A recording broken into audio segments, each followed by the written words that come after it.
Grab your beverages and turn up your interweb. Solving the world's problems 12 ounces at a time. It's Dudes and Beer.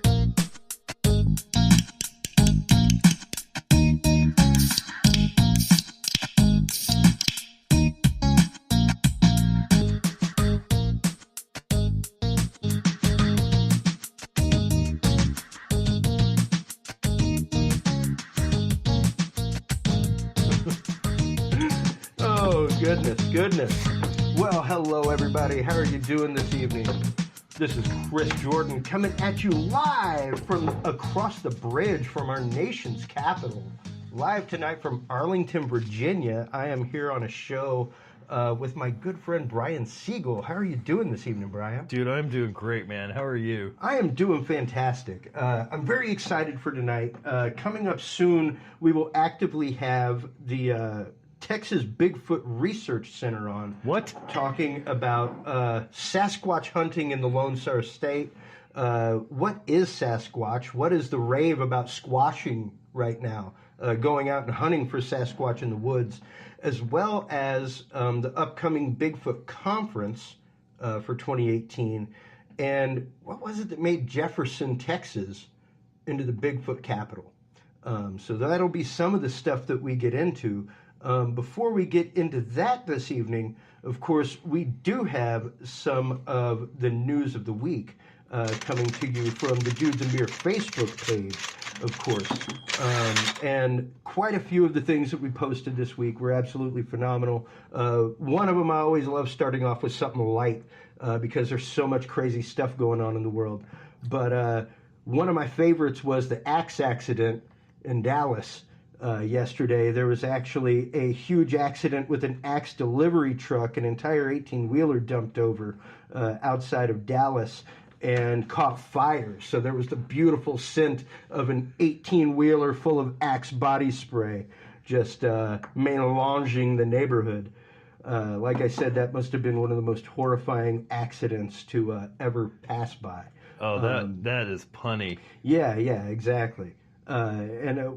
Another one that I posted that kind of bugged me was my God, his name on the Cosby Show just left my head, but it was the husband of the oldest daughter. I saw something about this. Yeah. He works at Trader Joe's. That's what he does. He's an actor. When he's not acting, acts, but he does more serious theater stuff, a lot of independent work, things like that. And they don't pay a whole lot. But he's not acting at Trader Joe's. He's he's an actual employee of Trader Joe's. Yeah. Like he works at Trader Joe's. That's what he does. And people were like job shaming him online. And it's like, screw you, dude. That isn't right. Like whatever it takes to pay your bills. Not every single job is multi-million. Right. He was a side character at best in the last couple seasons of the Cosby Show, and that was like 20-something years ago. Like the money doesn't last forever. Yeah. So what if you're not? You're in between acting gigs. There's a lot of people that work, non-traditional jobs. Well, that and not just that, but there's a lot of people like. You've worked with them in the India, like you're an AV guy just like I am. You've worked with actors. You've worked with heads of state. You've worked with all these people. Some people just get jaded with it. And they're like, I'm tired of being a TV actor. Yeah. Like I'd like to go back to theater. Even Kevin Spacey, before all the rigmarole and before House of Cards came out, had basically left Hollywood and gone to direct the Royal Shakespeare Company and stuff like that. And it definitely wasn't paying him like one single movie, Yeah. But he did it because he loved it. And to shame somebody because of, you're going to go out and head up a theater company and make like $40,000, $50,000 a year. Good for you. Wait, so I'm confused. Is it not okay to shame Kevin Spacey? Well, technically it's not okay to shame anybody, but Kevin Spacey definitely deserves his just desserts with all the headlines lately. One of the other horrible ones that I saw was out of USA Today talking about utter neglect going on inside of VA nursing homes. Out of The Guardian UK this week was the announcement that officially 8 bird species have been confirmed on the avian extinction list in this decade. What does that mean? That means pretty much one species of bird a year has gone extinct over the last decade. That is mind-blowing. That is mind-boggling. And granted, a lot of these are island-dwelling birds. They're birds in isolated populations to begin with. These are birds that have actually gone extinct? Yeah, these are birds that in the last 10 years you will no longer find their offspring. They will no longer exist. That is incredible. Yeah. That is sad. Yeah. And an interesting read today that I enjoyed this morning was out of The Guardian as well. The vagina is self-cleaning. So why does the feminine hygiene industry exist? It's to protect just a little head scratcher there. It's to protect the panty industry. Yeah, I guess. I don't know. That one was wild. Another one that we were talking about today, the Darwin Awards, which I should really resurrect. I should really resurrect the Darwin Awards, like what we were talking about today that Art Bell used to do. Yeah. Just the stupid dude of the week that deserves to be no longer here because of Darwinism and the fact that we evolve and hopefully we get rid of that. And that in and of itself is judgy. Hey, like I said earlier, I'm not judgmental. I'm just evaluating. Yeah, right. There's a difference. There's a difference between judging and evaluating. Yeah, exactly. And but out of the Dallas Fox News area was Dallas man dies in rental scooter accident. If you're like we are in Austin, you have all these rental razors that you can go out and rent all over the place that are electric scooters and stuff like that. And it's crazy, man. Like in Austin alone, we see people crossing the street texting. Just walking right out into traffic, straight up. Like they don't even look, just out into the middle of 6th Street. Completely oblivious to anything other than what's in their hand. The world is not even existing right now. And just to see that, and then think like, how often do you see somebody on a bicycle texting? You don't, because they need both hands for the wheels. I don't know. I've seen people texting on a bicycle. I've Really? seen people going full-on cowboy, no hands. Just like, it used to annoy me as a kid because my stepsister would do that. Like, she would ride her bicycle with no hands on the wheel. I got pretty good at it, but then, I eventually busted my ass. And I was never that much of a human gyroscope. I guess my size 16 flat feet just did not give me a good sense of balance on firm ground. Let alone on something with two wheels and let pedals. alone on something that's moving, on a moving platform. That's why I don't trust myself on lifts, things like that. Yeah, the whole guy that busted his ass on the scooter thing, though. I mean, that's pretty sad. You can seriously hurt yourself on one of those. Well, yeah. I mean, it's a scooter. Like, kids wear helmets with them for a reason. So what are we going to have next? A scooter's going to come with breathalyzers? Oh. You won't be able to start your scooter until you can breathe into the tube? Yeah, like little blood test. Yeah. I think you should be licensed to ride one of those. Those are quick, man. They are. They can cause some pretty bad harm. They are. And you know what's funny is so are Segways. Like, yeah. I have yet to venture onto a Segway. We use them at an event that I work every year, and they're always like, "Oh, dude, you're on night crew by yourself, man. Wrecking that Segway." And I'm like, "No, I will wreck that Segway." Literally. That's that. Like, I got on one year, and I put it down to like the low setting, and I went to move, and it was like, whoa. And I was like, "Yeah, all right, dude, I'll just walk." Too much. I'll just use the Cushman. That's got 4 wheels, and it's like a golf cart.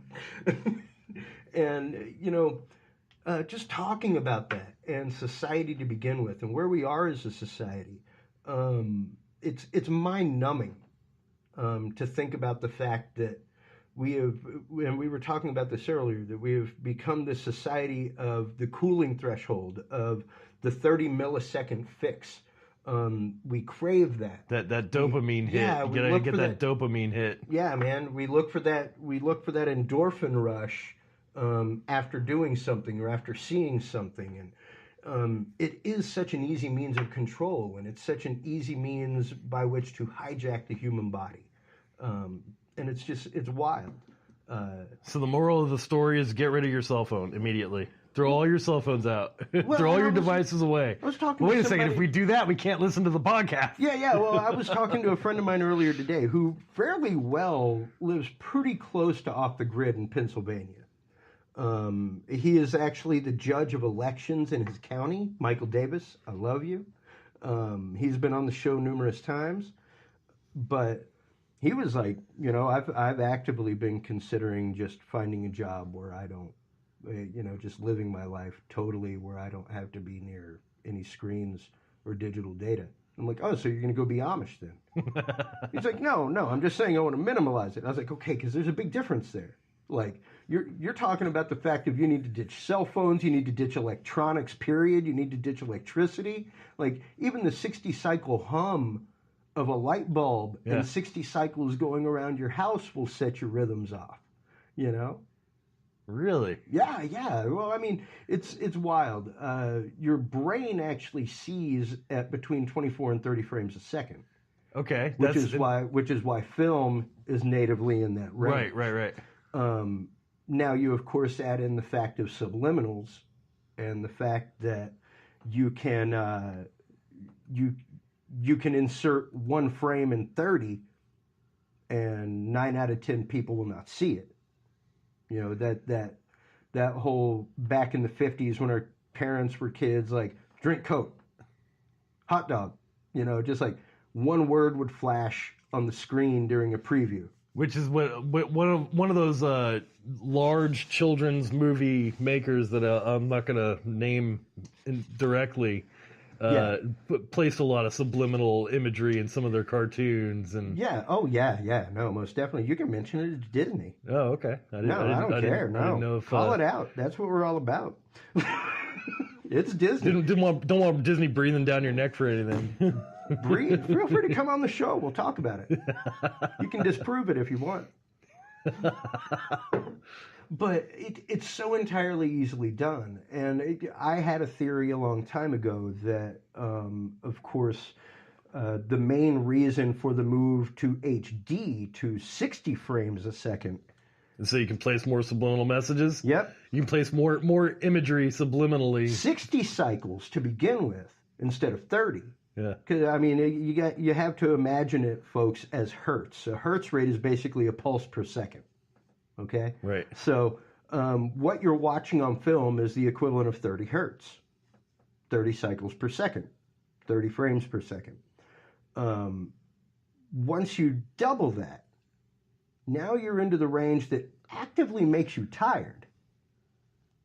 So what you're saying... Which is why the zombification effect of TV happens. So what you're saying is that's why I get tired or why I enjoy having the TV on right before I fall asleep. Yeah.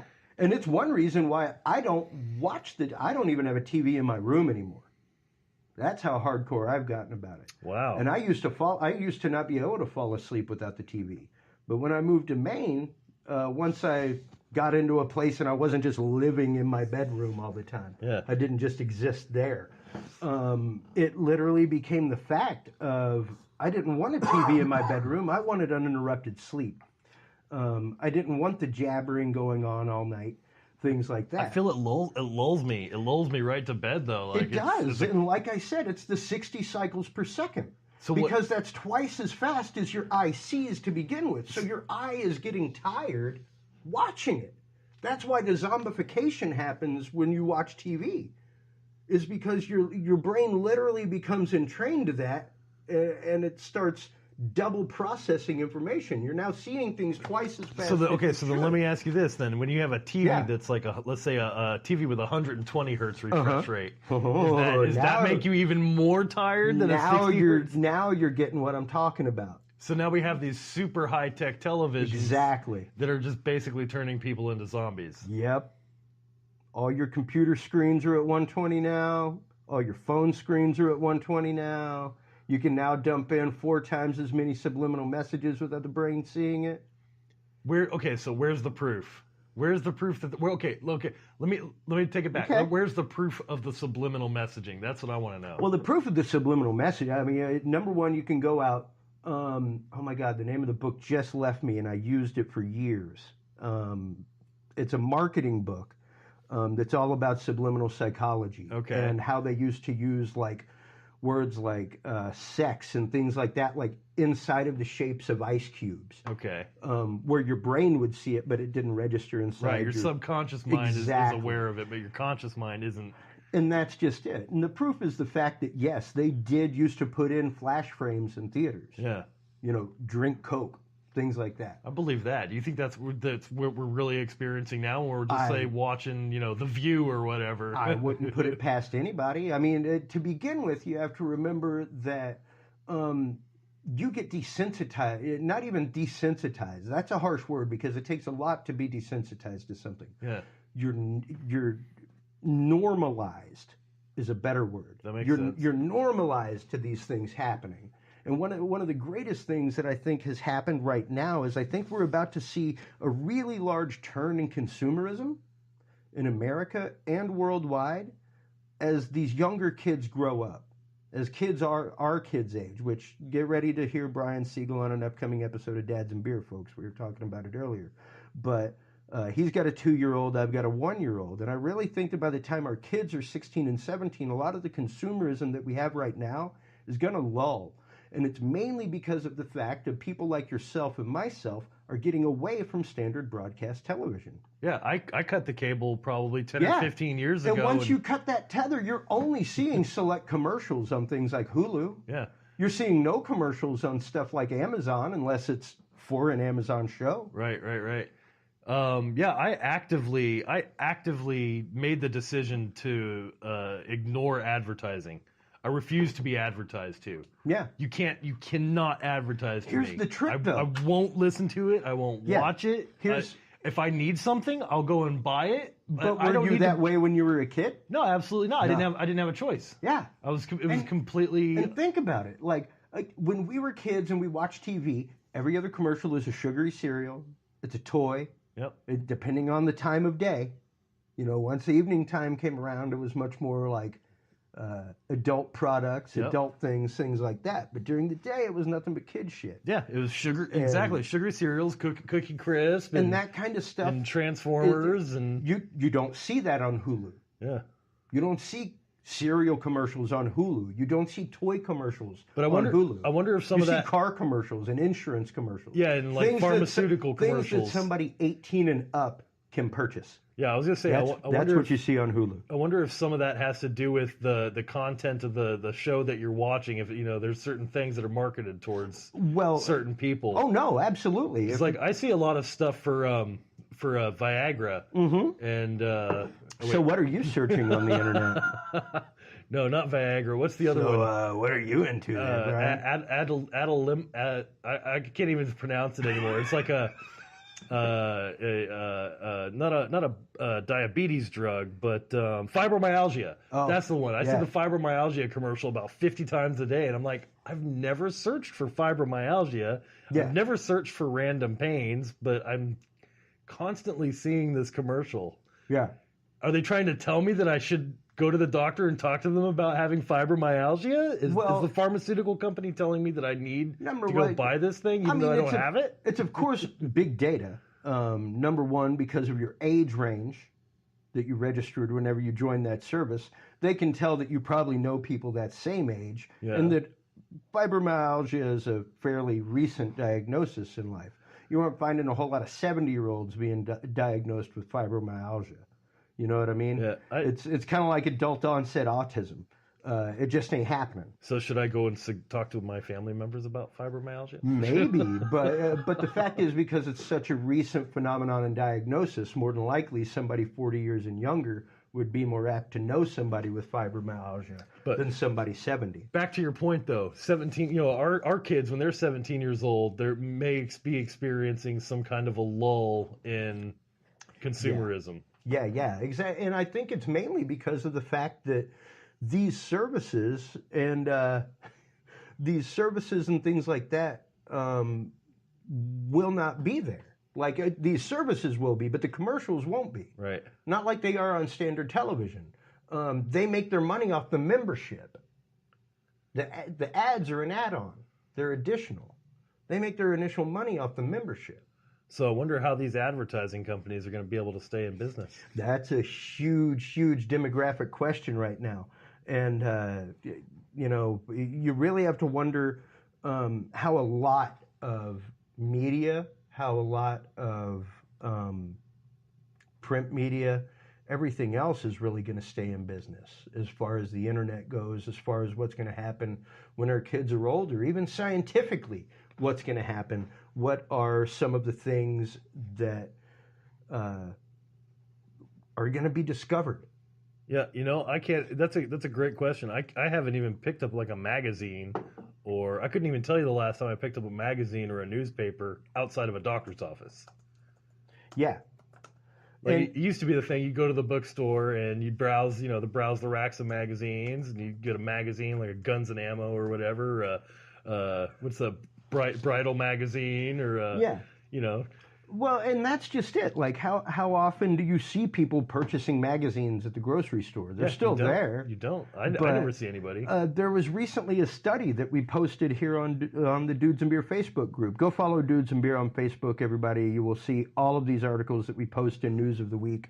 Fantastic stories. But there was a great article that was posted out of the UK talking about a study that basically said most teenagers have not read a book in 3 to 6 years. I believe that. I would totally believe that. And it was one of those, like, one of my friends posted, like, oh, yeah, what's the last book you read, and when did you read it? And I was like, honestly, it was the Analects of Confucius, and I read it on and off between airplane flights. That was the last book I read, unless you count instruction manuals, which I read a ton of. Right. Was it, but with the Confucius book, was it a real book, like a paperback, a hard book, or was it like an e-book? It's one that I have. But that's a good question in and of itself. Would you count an e-book as a book? Yes. I would count an e-book as a book. It is still the same data. It is still the same information. Sure. Still engages your brain in the exact same way. Is it the classic turn of the page? Is it the feel of pulp between your fingers, the raised print on page? No. No, of course not. But that's the difference between an analog and a digital guy. Yeah. Do you prefer an analog sound system or a digital one? They both do the same thing and make things really loud and give you some options. Depends on how you like to mix. Yeah. I know some people that will only read books in analog form. They will only turn a page. And kudos to you. Kudos to you. I just don't want to keep accruing books. I have a lot of books already. Boxes and boxes and boxes of books that haven't been read yet. No, they've been read. Oh, okay. Like I don't just buy books. Most of them were the school that I went to, University of Dallas, had a different kind of core curriculum. Most of it, regardless of what you went for, you took 9 hours of theology, 12 hours of philosophy. That's just how it was. Didn't matter if you were going for biology. Didn't matter if you were going for English or a degree in philosophy. That was the core curriculum. So, yeah, it was. There was a lot of hardcore reading that went on. It wasn't like excerpts from books. It was like, yeah, you read the whole book. So, it was different, and it made me appreciate. I was never really a novel person. I didn't enjoy novels as a kid. I didn't enjoy story books. See, I grew up on Stephen King. Yeah, and see, like I enjoyed a few Stephen Kings, like Dragon's Eye. Yeah. I loved Night Shift. That was dope. Monkey Shines was cool. Did you read any of the Dark Towers? No, I didn't get into any of those. So badass. I started reading one and just didn't finish it when I lived in Louisiana. But it was one of those that even when I was a kid, whenever I did book reports, I would get books on like how to build lasers. I was always much more into fiction than nonfiction. I wanted to know facts. I wanted to know data. I wanted to learn things.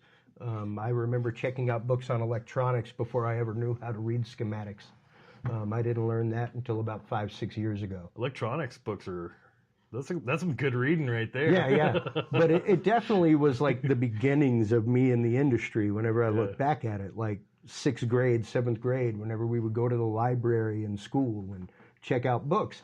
I would check out books on vampires. I would check out books on lore. I would check out books on like magic and voodoo and believe it or not, even books on cryptids, folks.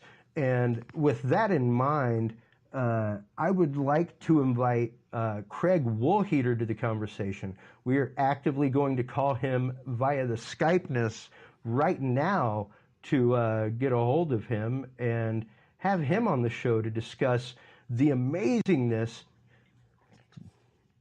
that is, maybe not. Sorry, I just tried to dial him, folks, and he was not available. Oh, come on. So I'll give him a call here in just a second. But here in a few minutes, we're going to get into the wonderful world of cryptid zoology and cryptozoology when we talk to the Texas Bigfoot Research Institute and Craig Woolheater from there, all about Bigfoot, Yowie, Sasquatch, Wendigo. It goes by so many names skunk ape here in America, and we'll get into that because you were saying skunk ape, but I'm really pretty sure that skunk ape is like supposedly a different species of cryptid. From all description. So now you're a cryptozoologist. No. I am nowhere near a Loren Coleman. Believe me. Which, if you're ever in the Portland, Maine area, go check out Loren Coleman's Cryptozoology Museum. He is one of the world-renowned cryptozoologists. So what exactly is cryptozoology? Cryptozoology is the study of rare and mythical species. Animals, rare mythical animals. Yeah. And the stories, the lore, the culture behind them. So things like unicorn would be under cryptozoology. Yeah, but it's really more things that we kind of have some evidence of. Chupacabra. Yeah. Okay. Yeah, Chupacabra is a big one in cryptozoology. Of course, Abominable Snowman or Yeti is a huge one. That's one that they have hairs that are unidentified. The Easter Bunny.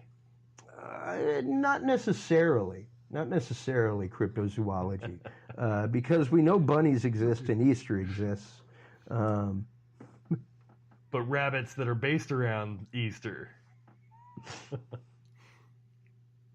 Yeah, exactly. And well, I for one am looking forward to talking to this gentleman. Yeah, it's been interesting going back and forth, going through and checking out things for the upcoming Bigfoot conference coming up in the middle of September, here in just a couple weeks. In where, Jefferson, Texas? Yes. And Jefferson, Texas was actually just listed as the Bigfoot capital. So we're going to be talking with him about that as well. And the Bigfoot capital. I'm texting him right now to let him know that we're busy trying to call him. So let's give this another Texas, shot. Or the Bigfoot capital of the United States? I'm pretty sure it's just the Bigfoot capital of Texas. Okay. But what's interesting is that there have been numerous sightings over the last many years. I mean, there's a long history of Bigfoot in Texas, or Sasquatch, I should say, in Texas. Sasquatch is really like the overarching name. Like Bigfoot is just like the commercial name. Were it to be like in a genus or something, it would be Sasquatch. That would be the name of it. So yeah, I wasn't even aware that Texas had a Bigfoot following. Oh yeah, no, there have been no clue. Yeah, the Coushatta Indians in the Huntsville area have a long history of Sasquatch. Wow. And stuff like that. Let's give Craig one more shot here. See if we can get a hold of him.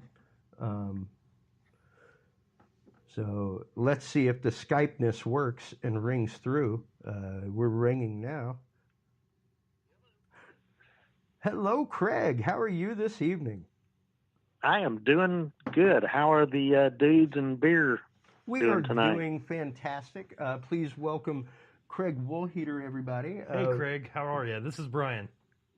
Hey, Brian.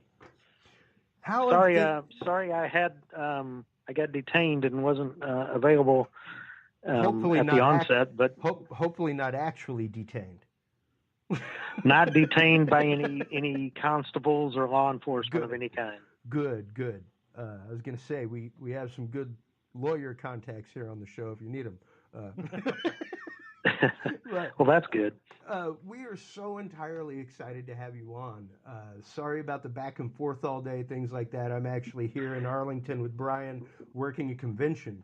So things have been nuts for us all day. Taking care of content. Understandable. Yeah, basically we do, we would be the AV side of the Bigfoot conference that you're getting ready to have. Cool. Yeah, I was so excited to find out that there were conferences like that in the state of Texas and that this kind of stuff exists out there. Tell us a little bit about how you came into the wonderful world of Sasquatch, Craig, and what the Texas Bigfoot Research Center is all about. Okay, well, what happened was when I was a young child, I was interested in all kinds of weird stuff and had a scrapbook that I cut out newspaper articles and stuff and saved. And this is probably going to make me sound like you guys' grandfather or something. But in the summer of 1969, when I was a wee lad of 9 years old, there was a creature that was seen by many people not far from here in the Dallas-Fort Worth area. As a matter of fact, I don't know if you've ever heard of it, but it was the Lake Worth monster. Absolutely. Yes, that was, I was fascinated with that. It was the front page of the Fort Worth Star-Telegram on July 10th and July 11th of 1969, just a week and a half or so before man was first going to land on the moon. The front page story was about this creature that I think was some type of a Bigfoot.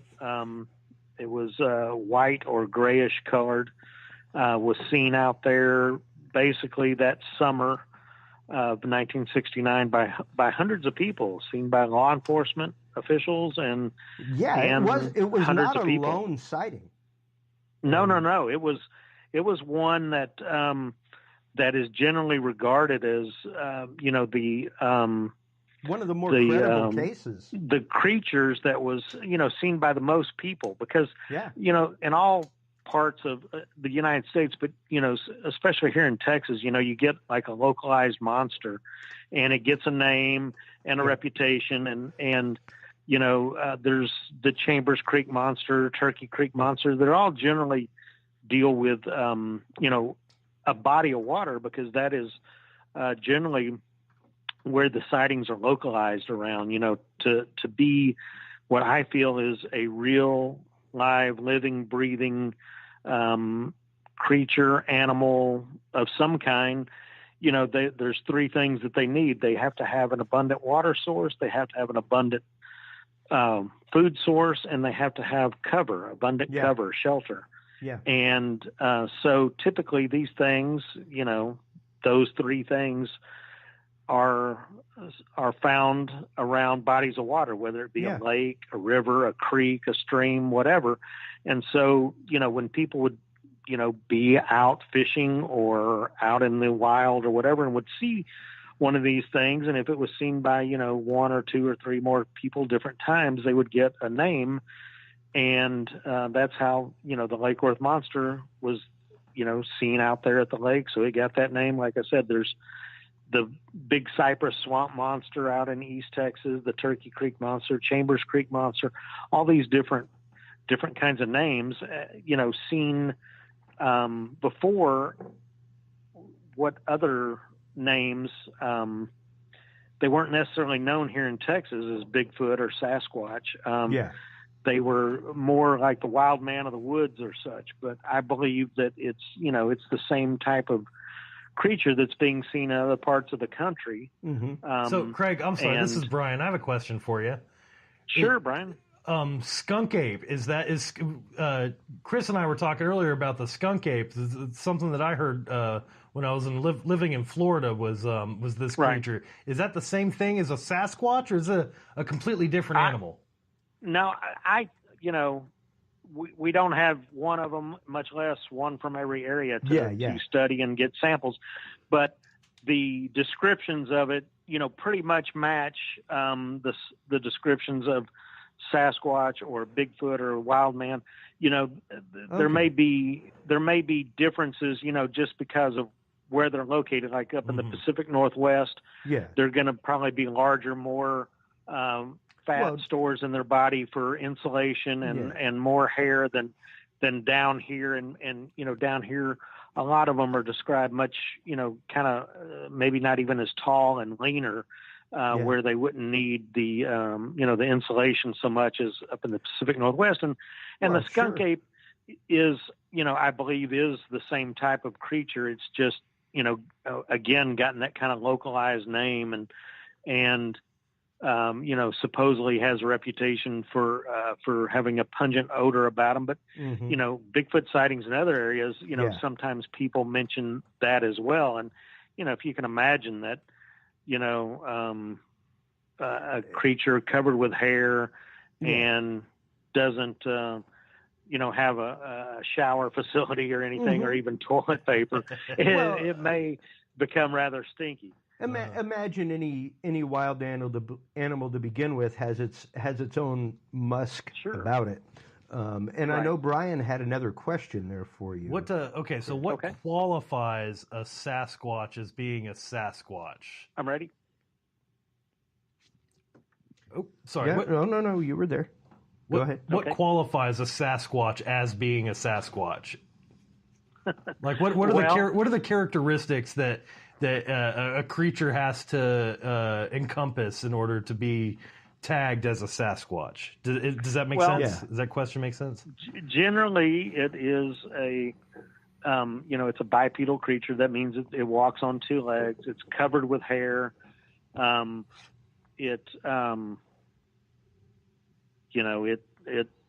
They aren't all 7 feet tall or taller. Yeah. I mean, they've got to be born. So, there's little ones. It'd be very painful. That might explain the screams in the woods. If the mother Bigfoot is giving birth to a full size infant, might be kind of painful. Sure. So there could potentially be like little people Sasquatch. Yeah, there are sightings. People see smaller ones that are, considered to be, juveniles, certainly not fully grown, but generally they're all, described as something that walks upright and covered with hair. And my personal opinion is it is an uncatalogued by science, unknown, primate of some kind. I don't know that. I don't subscribe to, the interdimensional or, that it was dropped off by a UFO here. I believe that it's, a flesh and blood creature. I saw one myself what I can only say that it was. I mean, I don't know 100%, but I know a heck of a lot what it wasn't. In 1994, myself and some friends and family had gone to New Orleans for a road trip, Memorial Day weekend, 1994, and we had taken 5 different vehicles. There were 12 of us, and this is before Google Maps or GPS or anything. You took out your road atlas and you plotted your course. And we drove down, left Dallas at about 5 o'clock on Friday morning. And then Monday evening, we were the last, my car with myself, my girlfriend at the time, and a neighbor that was going to sleep in the back seat because she had to be at work Tuesday morning. Drove back, didn't leave New Orleans till about 9 o'clock. And on our way back, the road that looked perfectly fine, mid-morning on the way down there now was a desolate road out in the middle of nowhere, unlit, no traffic, no nothing. Highway 71, basically between Baton Rouge and Alexandria, Louisiana. And as we're driving, basically out in the middle of nowhere in this area, on one side of the road it's kind of swampy water, and on the other side there's a tree line with woods, about 30 to 40 feet out from the edge of the road. So we're driving along. It's about 11:30 at night now, and I had a little Isuzu Amigo, little Jeep type vehicle, so the top was rolled up because it was really nice. It was May 30th, '94. Oh yeah, the weather was great. Little 4-wheel drive vehicles with a open cab. Yeah. Yeah. So we're driving, and in my headlights, I'm driving probably 70 miles an hour, and we see a figure off to the right of the road, about halfway between the edge of the road and the tree line. So, only 15 to 20 feet from the edge of the road, we see a figure. And as we approach, of course, probably only see it for 7 or 8 seconds or so. I don't know. That's a long time. Even 7 or 8 seconds is a long time. Yeah. Yeah, in my headlights. And so as we get closer and closer, we see more detail. We see that it's actually an upright figure. It is covered with hair. The hair looks to be gray colored in my headlights. Wow. And it's it's actually walking. It's not stationary.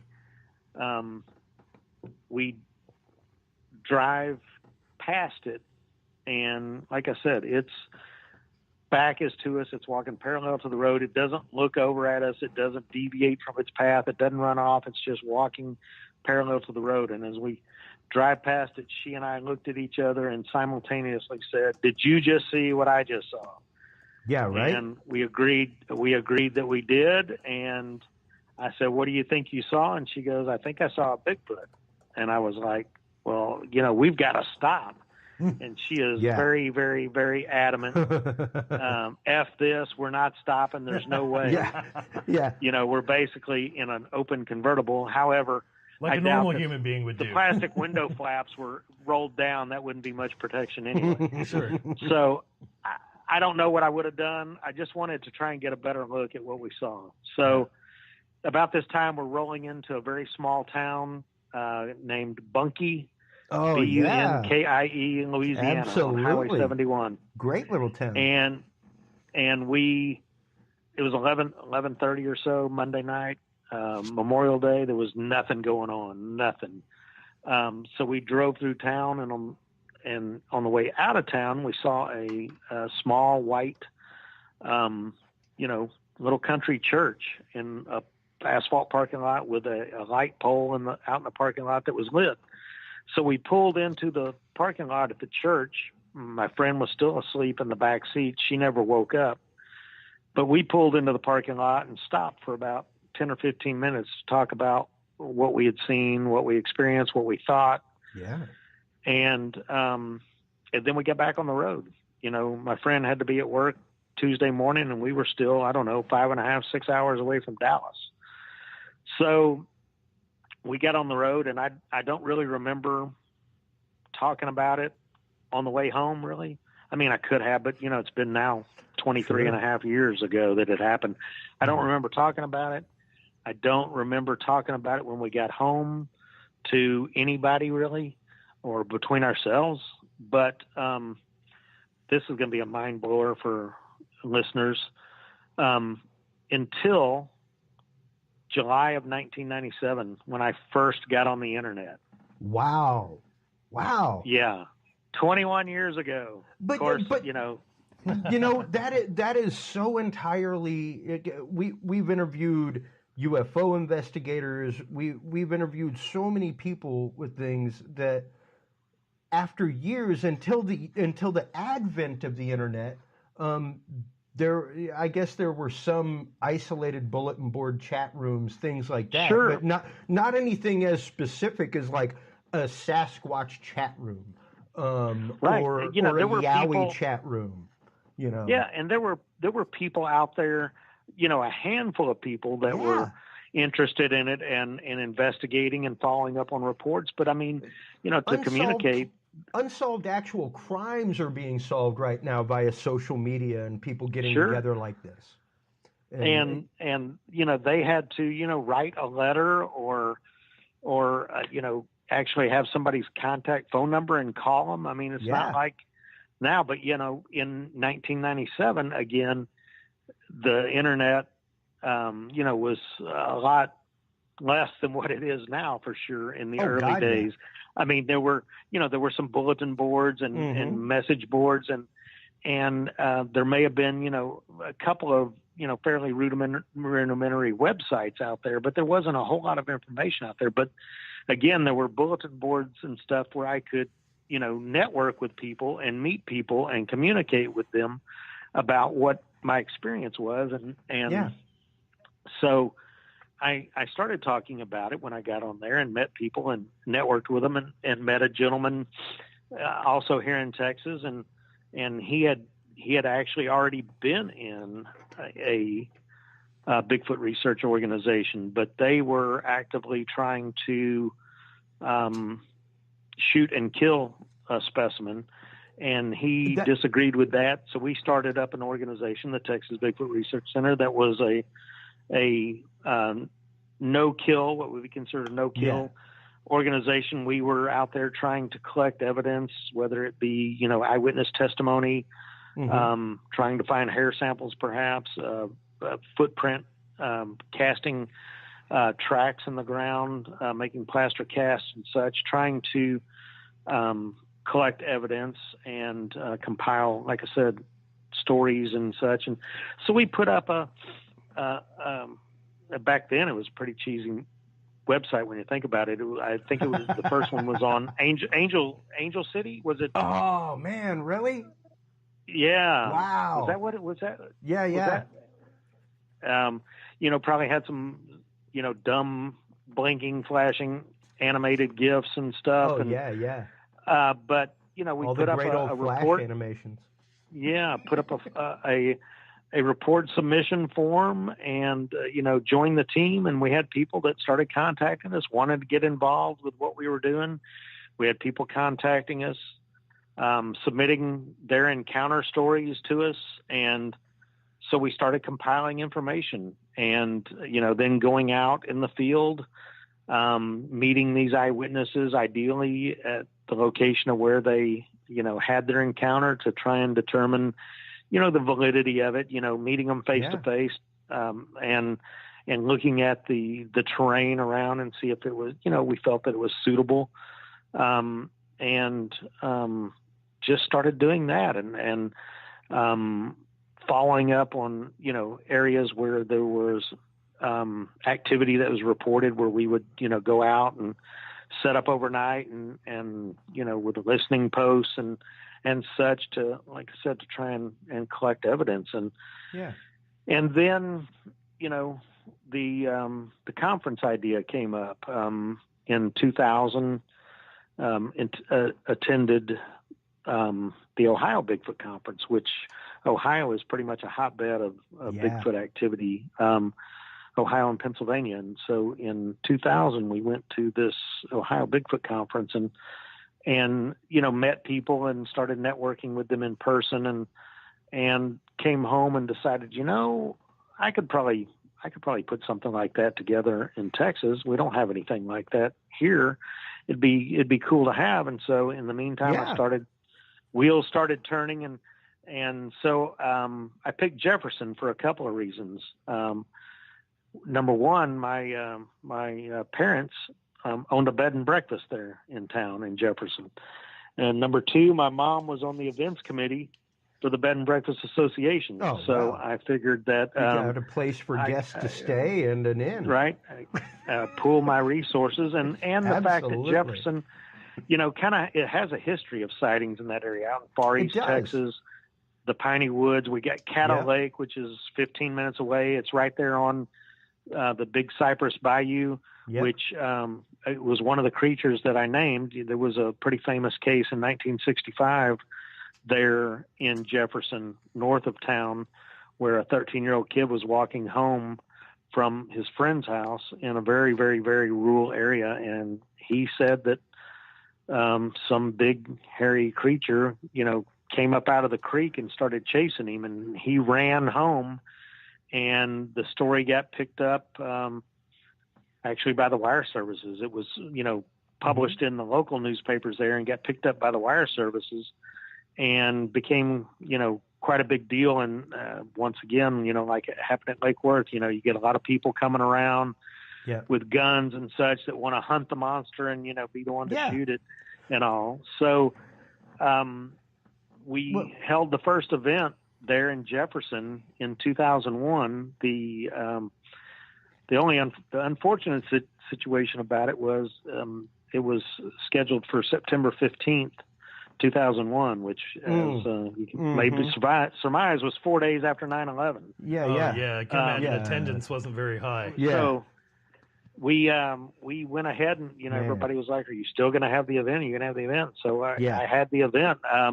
We had some speakers that were not able to fly in, but we had people that, some local Texas and local researcher guys that were planning on speaking. And we also had a gentleman who was a wildlife biologist who actually lived on Vancouver Island, who did not fly. And he had already been on the road for like 3.5, 4 weeks when that occurred. So he was already on his way, winding his way down to Texas.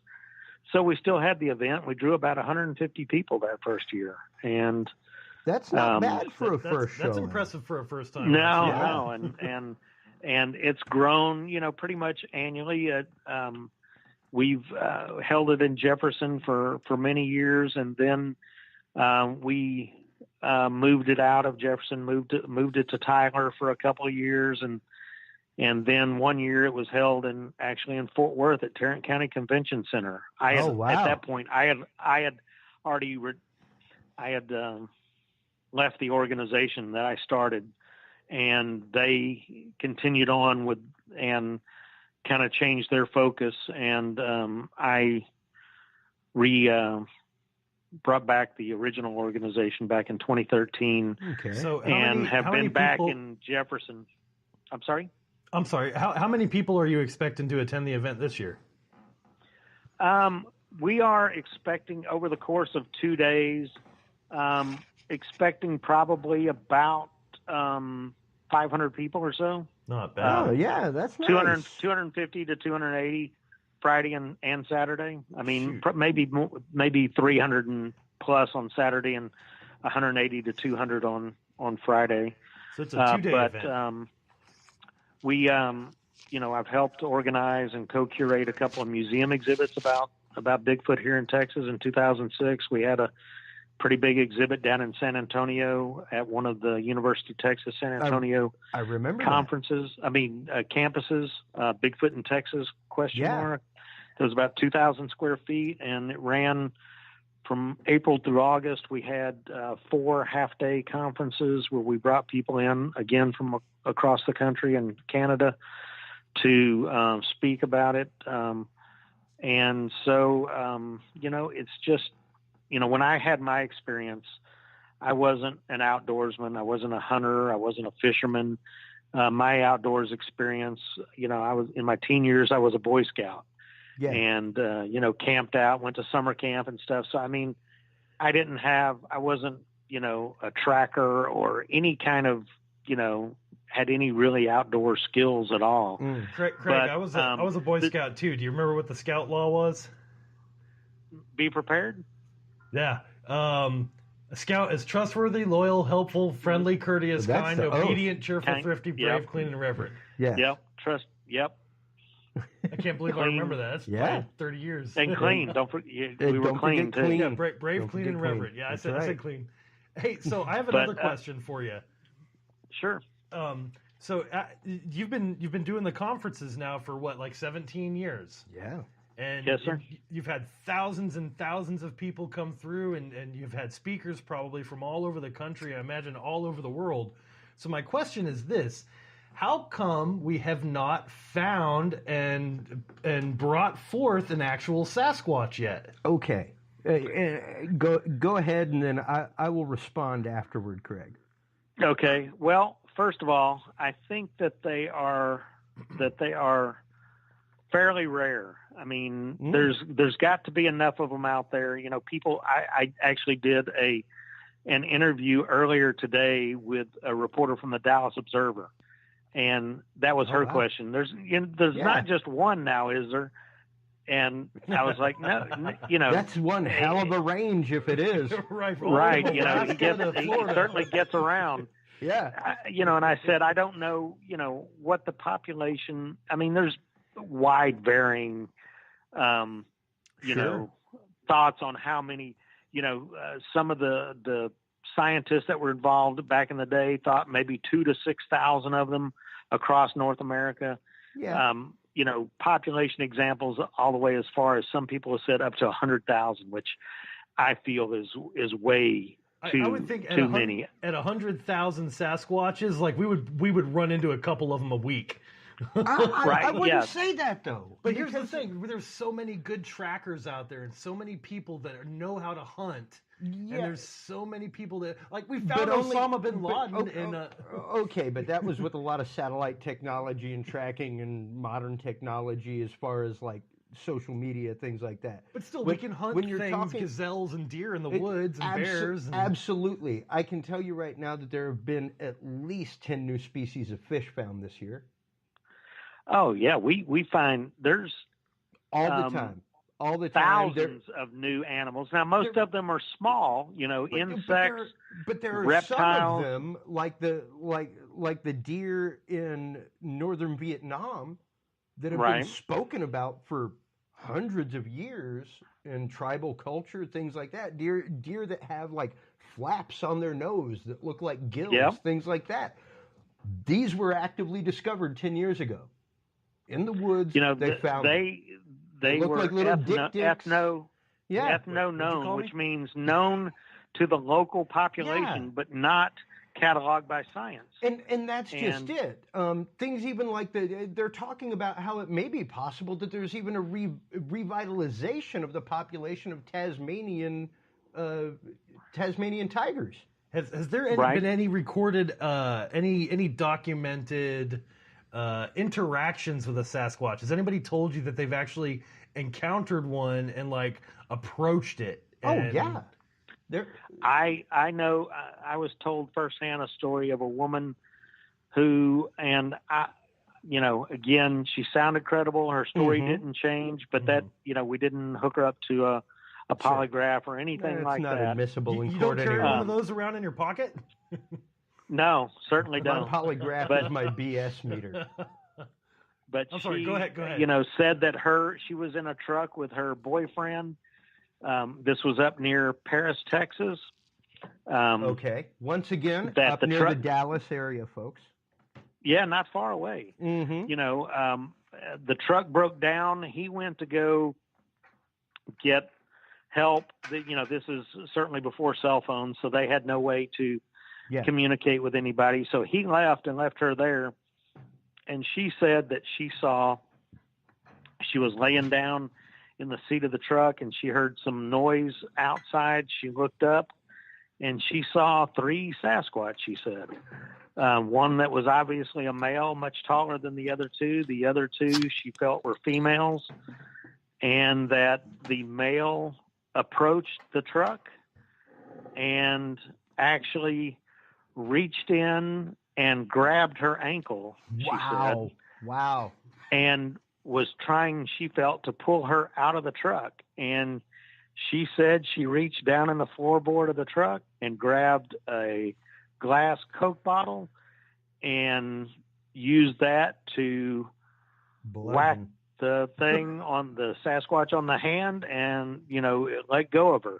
Yeah. She showed us on her leg that she had some scars on her leg where she said this thing grabbed her.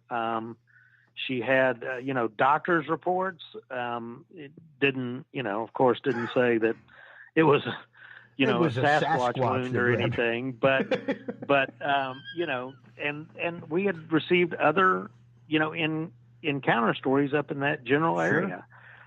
We went hiking around in this area, actually where this happened, and many years later, but back in may have been 2002 or so, I found a very large cat track there that I believe bigger than it would have been for a bobcat.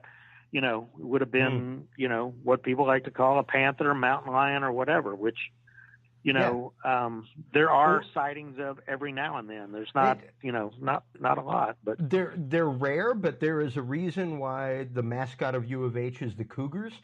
My brother, I love you, Randy Jordan, but you can eat it, dude. Go look it up. There is an animal in the state of Texas and further range as far as Louisiana and even into parts of Florida called the jaguarless, which is a very small jaguar style creature. It comes up from Mexico, up from Mexico, and it's seen bigger than a bobcat, here in the southern smaller states. than a puma. Yeah, and known sightings all over the place. Like, you can look it up. There are sightings in downtown Houston, like on Buffalo Bayou, of this thing. And it's interesting because a minute ago, Brian, you were asking, like, why have we not found it? Why have we, as scientific people in this modern age, not discovered Sasquatch? Here's my take on that, and it's the fact of, number one, let's just take the state of Texas, because we're talking about squatching in the state of Texas tonight. There is so much undeveloped Texas to begin with. Even if you're talking about Houston to Dallas, I actually, the first time I heard of the story in Fort Worth that you were talking about, as well as the other stories up there in North Texas, were when I became a freshman at University of Dallas in Irving. And I lived in Houston, went to school in Irving. So I didn't make a daily trek, but I'd go home to visit, things like that. And at that point, back in 91, 92, good God, good luck having a car accident on Highway 45. If you had a car accident on I-45, you were stuck, Chuck. You weren't getting help at 10 p.m. It just wasn't happening, Oh yeah, back in those days, there weren't quick trips and racetracks everywhere. Yeah, exactly. Gas stations shut down at dark or whatever. Yeah, there wasn't a Bucky There wasn't a Bucky's every 100 miles. No, you were SOL. Yeah, and to know that there are still that many parts of undiscovered America, that many parts of undeveloped America, that many parts. Whenever you're looking at states like Oregon and Washington, where there are rainforests, whenever you're looking at states like Florida, where half of it almost is swamp, even Louisiana, stuff like that. Another great example is the fact that we naturally know approximately how many black bears there are in the country. Yep.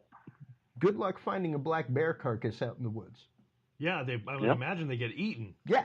Yeah, they the circle of life. They fall right back into the environment. Big chunks of meat. Food. Yeah, that's not like finding a deer corpse or something. That's a big old chunk of meat. There's going to be some things hauling that off bit by bit. So I'm hearing what you're saying, that there's a large area that we would have to search.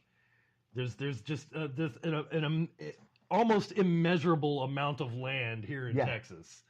And a lot of it is unpopulated. Yep. It's barren, or it's just not necessarily barren, but rural. Barren of people. Yeah. Barren rural. of people. Yeah. But here's the thing that I don't understand. If you have one Sasquatch, there's likely, that there's another Sasquatch, which would mean that, like, they've been populating. Okay, so you're assuming the fact, though, that an animal actively has, like, the breeding cycle that you and I have. There are animals and mammals out there that don't breed but every 5 to 7 years. Well, if it's bipedal, covered in hair, and big enough to be mistaken for a man, it's my understanding that those types of animals... It's going to be as horny as a man and want it all the time? Well, not necessarily that, but yes, not necessarily that. But that it's also, it would probably have a similar breeding cycle to a primate, I would imagine. It would have to be some sort of primate type of animal. It's sure. Not like a... I don't know, it's not a wolf. Almost all animals only, mate to reproduce, to produce young. They're not, yeah. necessarily out there. There are some like dolphins that we know like actively have sex for pleasure, things like that. Right. But it's pretty rare unless you're talking like bonobo monkeys. I think have been studied to known to have sex for pleasure. Pretty rare in the animal kingdom. But it's pretty rare, amongst the animal kingdom to have sex for anything other than procreation of the species. So here's the thing. So there's got to be at least two of these creatures out there. There was a mother. There's got to be a mating pair. Sure. A mating pair, a mother and a father that had a child. Because otherwise, like, the lineage would end if there's not like a small group of them. Well, how hard could it be once there's a sighting to get a team together and to search in a radius of a walking radius or a hiking radius to find its den or its hovel or whatever it sleeps in at night with its group? How difficult could that be? Are you calling for grid searches of the United States? I am absolutely calling for grid searches. Who's going to fund that? And that's the thing. That's who's going to pay those people to go out there and spend however much time it took. It's the resources. It's a resource problem. That's why we haven't found Sasquatch yet, because it's a resource problem. Well, and get into that a little bit if you could, Craig. Well, again, I forget how long it took, but Jane Goodall, I believe it took her a year and a half before she ever saw the chimpanzees. Yeah. And she was doing this full time in Africa. No, she was out there 8 to 10 hours a day, every day, and it took her at least a year and a half just to gain their trust. Before she even saw them. She saw them.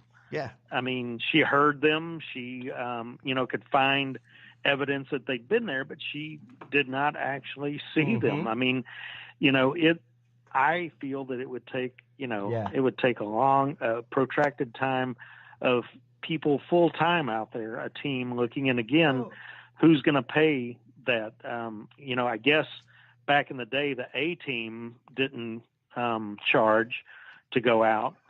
But I guess maybe they were wealthy. Donation. They were wealthy paramilitary guys or something. There's got to be some bored billionaire out there like Richard Branson or Elon Musk or something who has nothing but money, more money than sense, who's willing to fund something like that.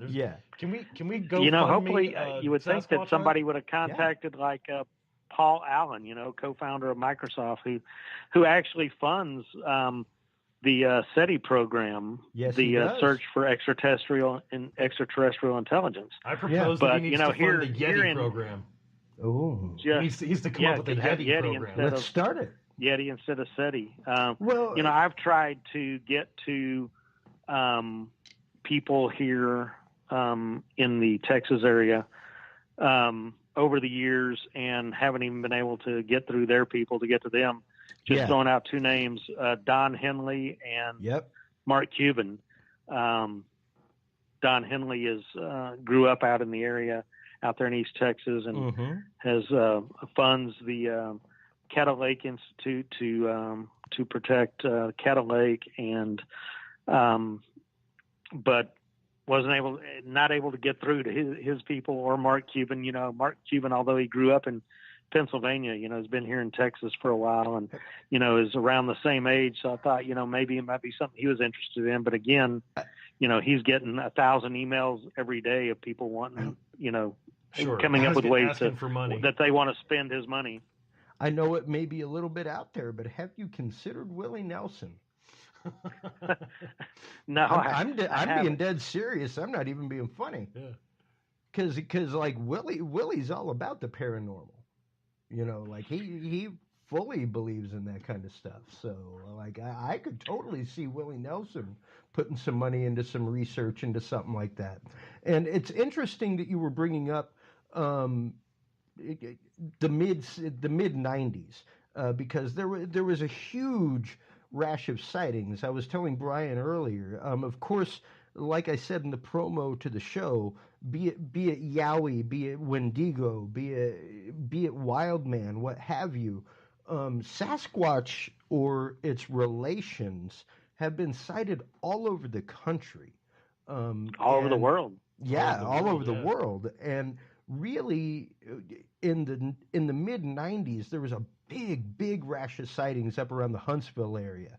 And I'm pretty sure that the people that you were involved with were probably the group from up around the Huntsville area. I know they were one of them that was actively talking about trying to hunt Bigfoot, trying to find him, trying to actively bring a body. And I remember them even being on Coast to Coast AM talking about it. Right. How they were actively out on the hunt. Our goal is to bring in a body. And that was one of the things that I mentioned in the promo was, without a body, what would it take for science to say that this species exists?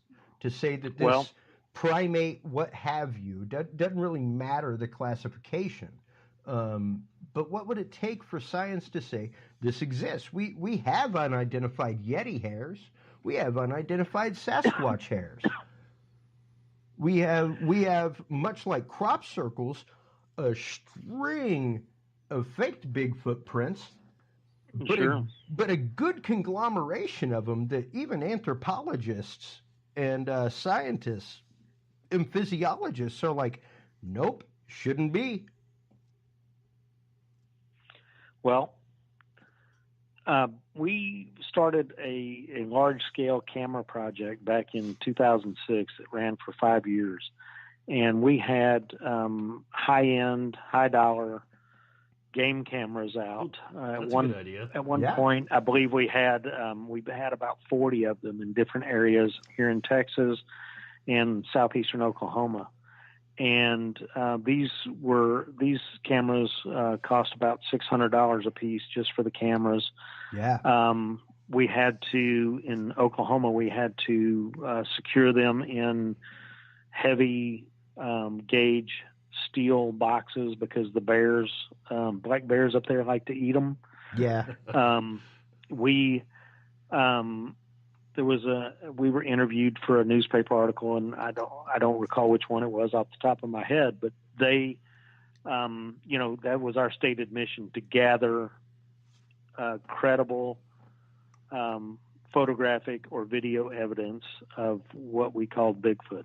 Yeah. And at the time, and he was also interviewed for that article. His name was Dwayne Schlitter, and he was the in charge of the rare and endangered species for Texas Parks and Wildlife. And he stated that they, didn't officially have a position on, Bigfoot in Texas or whatever, but that they would seriously examine, and if it could be, verified, photographic or video evidence, that would go, that they would consider that towards going to, cataloging it or whatever, as a species here in Texas. Yeah, so absolutely. that was our goal, was to collect verifiable, photographic or video evidence. And we, we got some anomalous, game camera shots, but nothing that was ever nothing definitive. A for sure deal. But we also, we actually worked with some governmental agencies, the Big Thicket, which if you're from Houston, then you know about the Big Thicket. I mean, absolutely. It's a huge conservation desolate, society. And it is thick and swampy and thick vegetation. And it's governed by the National Park Service. Yep. And we actually were granted permits from the National Park Service for a camera study for Bigfoot in the Big Thicket. Wow. We actually had to apply for it and got approved, a permit. And, we had to compile an annual report and compile all the photographs that our cameras took and submit all this to them. And then we'd reapply for the permit again. But they, for years, we had that camera study going in the Big Thicket. And, it was very inhospitable, very, not much any residential areas around there. I mean, it's just swampy, wooded, thick area. And, we also had the camera study going up in southeast Oklahoma, working with the Conservation Society. We were working with the Texas Parks and Wildlife because we had hare snares that we had up in southeast Oklahoma to try and get Bigfoot hair sample, and we never secured anything that we felt that was, but we did collect a lot of black bear hair. The bears were just rampant up there, and we actually submitted those to Texas Parks and Wildlife at their request because they were trying to use DNA to figure out where the bears in East Texas were coming back in. Yeah. Were they coming over from Louisiana down through Arkansas, from Oklahoma? So they, we were what was the sending full them range? bear hairs, and it, it wasn't like, oh, you crazy Bigfoot guys or whatever. They knew what we were trying to do, these government agencies. Yeah. We also at one point had cameras out in Sam Houston National Forest, which wow. there's a lot of sighting Yeah. reports there, and that's the U.S. Forest Service. And again, we had their permission to have cameras out from the U.S. Forest Service. And that's what's interesting is that as opposed to UFO investigations, anything like that, where they would be like, okay, crazy person, they're not saying, okay, crazy person. No, they took an interest in what we were doing. And, like I said, over the years, I've talked to hundreds of people, multiple hundreds of people that have said that they have, had a Sasquatch encounter. They saw a Bigfoot. The majority of the reports here in Texas, Oklahoma, Arkansas, and Louisiana are one of two categories. One category is a road crossing, similar to mine. It didn't cross the road, but it was seen, by somebody driving, a driver, on a rural, desolate roadway. The second most category is hunters, who I've talked to hunters who said, I had this thing in my sights, and I could have put a bullet between its eyes if I'd wanted to, but I just couldn't. I just couldn't. I didn't feel that. Call it with buck hunters, fever. hunters, Call it even with big game hunters, there's buck fever. Where hunters, you get so ramped up that you just miss your shot. You don't even take it. You're so caught up in the moment in your scope. Are supposed to, be able to identify what they're shooting at. It looks, it looks like, what if it is, a man in a costume or a ghillie suit or whatever, and you put a bullet through a human's head, that wouldn't be good. but they said that, maybe they felt like, it looked too human-like. Yeah. They didn't feel that it was, any, threatening them. And they just, for whatever reason, couldn't take the shot. I don't know how to field dress it properly, and that's a whole lot of carcass to carry out with me. Yeah, no joke. But, there's been many people that I've talked to, and some of them are obviously pranksters and, making up a story. Like I said, for every crop circle that is scientifically anomalous to everyone that's faked, it's the same way with Bigfoot. It's the same way with Sasquatch. And, it's the same way I used to do paranormal investigations and things. It's the same way with that kind of evidence. Nothing annoys me more than watching a paranormal investigation show on television. It is absolutely horrifying. And I'm sure it must almost be the same way for you with Sasquatch shows and things like that. Because it's like, are you serious right now? Are you going to give credence to what you're talking about? Right. Because that utterly invalidates everything that we are trying to do. That would be scientifically sound. Absolutely. Pranking it as a Bigfoot in Texas is a pretty ballsy move because that's a damn good way to get shot. Yeah. There was actually a couple years back. It's been more than a couple years, but maybe 5-6 years back. I believe it was in Wyoming or Montana. A guy that went out and had on a suit of some sort and was running out in the road to scare people, and he ended up getting run over. Yeah, he ended up getting hit by a car that didn't stop or swerve. and dead, because he was trying to prank, Sasquatch sightings. And well, I mean, that's one way to remove yourself from the gene pool. That's Darwin awards right there.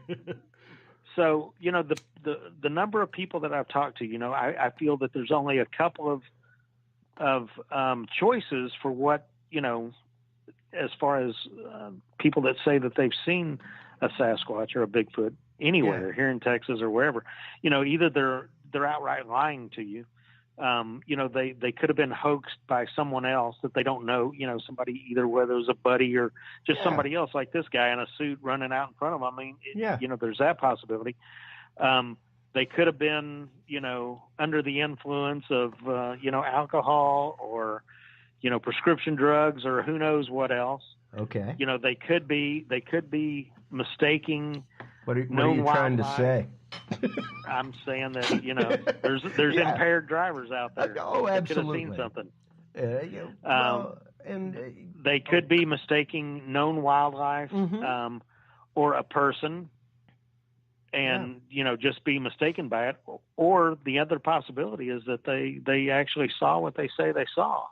Yeah. And if even one of them falls in that last category, there's something out there. That's it. And in my personal experience, if I throw out every story that I've ever talked to anybody of what they saw, no matter how credible they seem, no matter if they were, what walk of life they came from, whether they were law enforcement personnel, military, a clergyman, I've talked to people from all walks of life that said they've seen one. And first of all, you got to determine, what could be their motivation, for making something up. How is it going to be beneficial to them?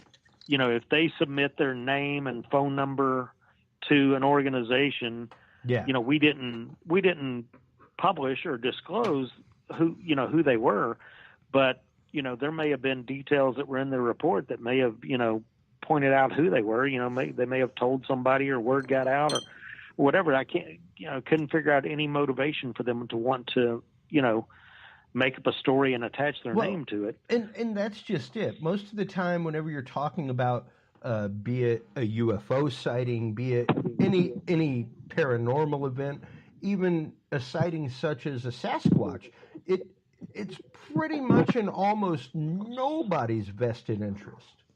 No, it's not. It's not gonna benefit them at work, their career, their social standing, to come out and say, "Hey, I saw a Sasquatch." Now, if you're the guy like was on Coast to Coast back in the early 2000s that was saying, "I got a Sasquatch in my freezer," that kind of stuff. Absolutely, you got your Barnum effect going on, where hey, $2 a gander, $5 if you want to touch it. I mean, all you got to look at is that there are people out there that are trolls. Oh, sure. I mean, the troll society has started to grow in the recent years, especially since the invention of social media. Well, and what's interesting is that especially in Texas, since the sightings in the mid-'90s in Huntsville, there has been a rash of sightings all over, so much so that there is a dude in the hill country just outside of San Antonio that makes his money like taking you out on Bigfoot hunts. Like, you want to go out and hunt for Bigfoot, bro? Let's go. And stuff like that. And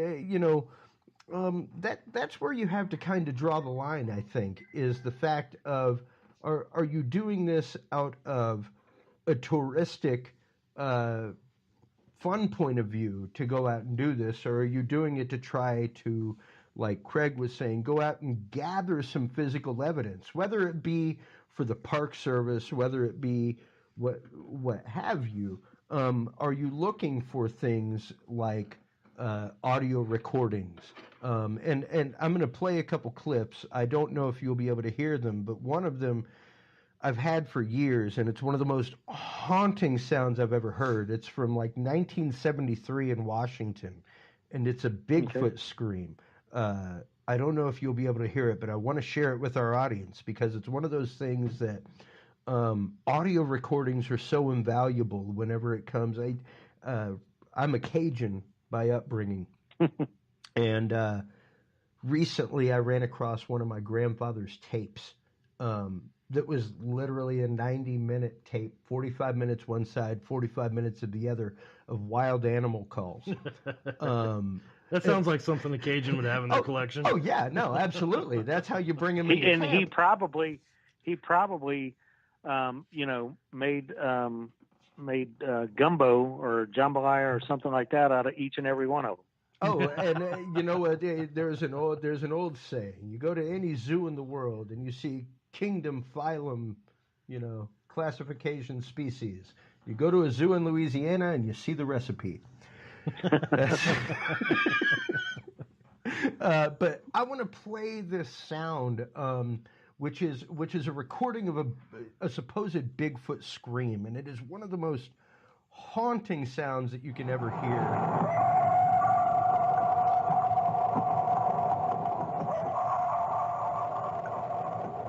It is just absolutely Creepsville, and it's a recording from a small box recorder in a valley in Washington in 1973.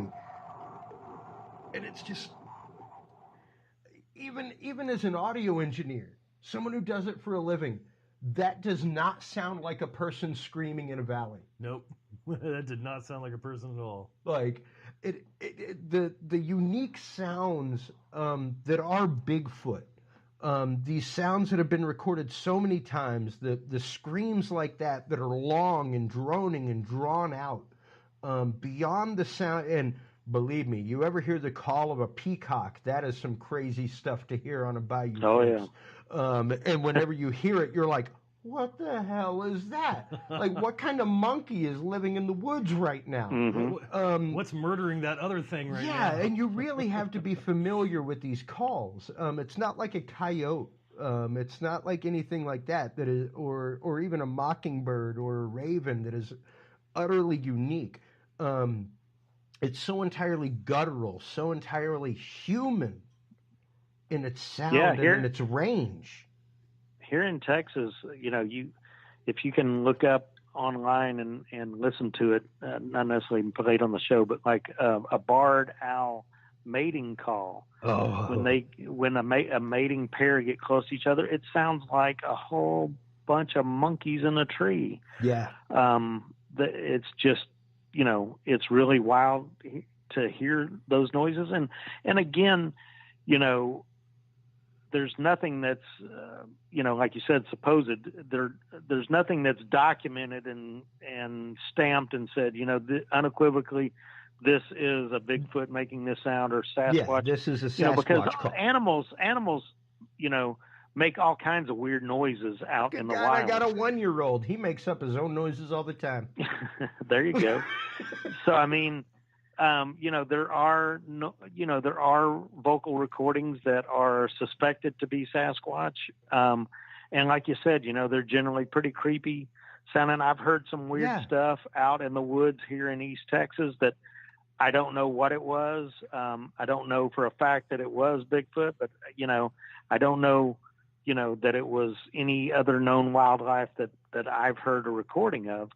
But, there's just weird noises that you hear at night. And going back on about the paranormal shows, and, people in the Bigfoot community were pissed off for years, and it's finally ended now, but finding Bigfoot about, that doesn't show real Bigfoot research. And those paranormal shows don't show.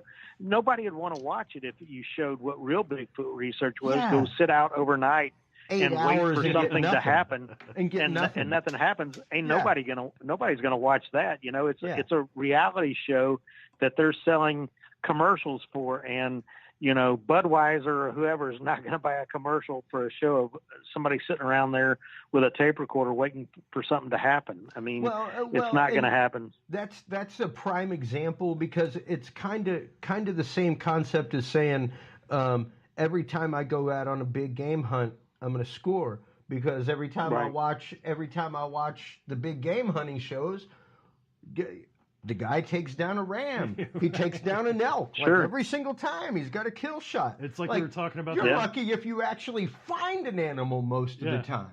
We were talking about that Forged in Steel show earlier, where it's great. Forged in Fire. It's Forged in Fire, right? It's great to see these guys making these knives. The whole process is like a 4-hour process, and you can't make a show.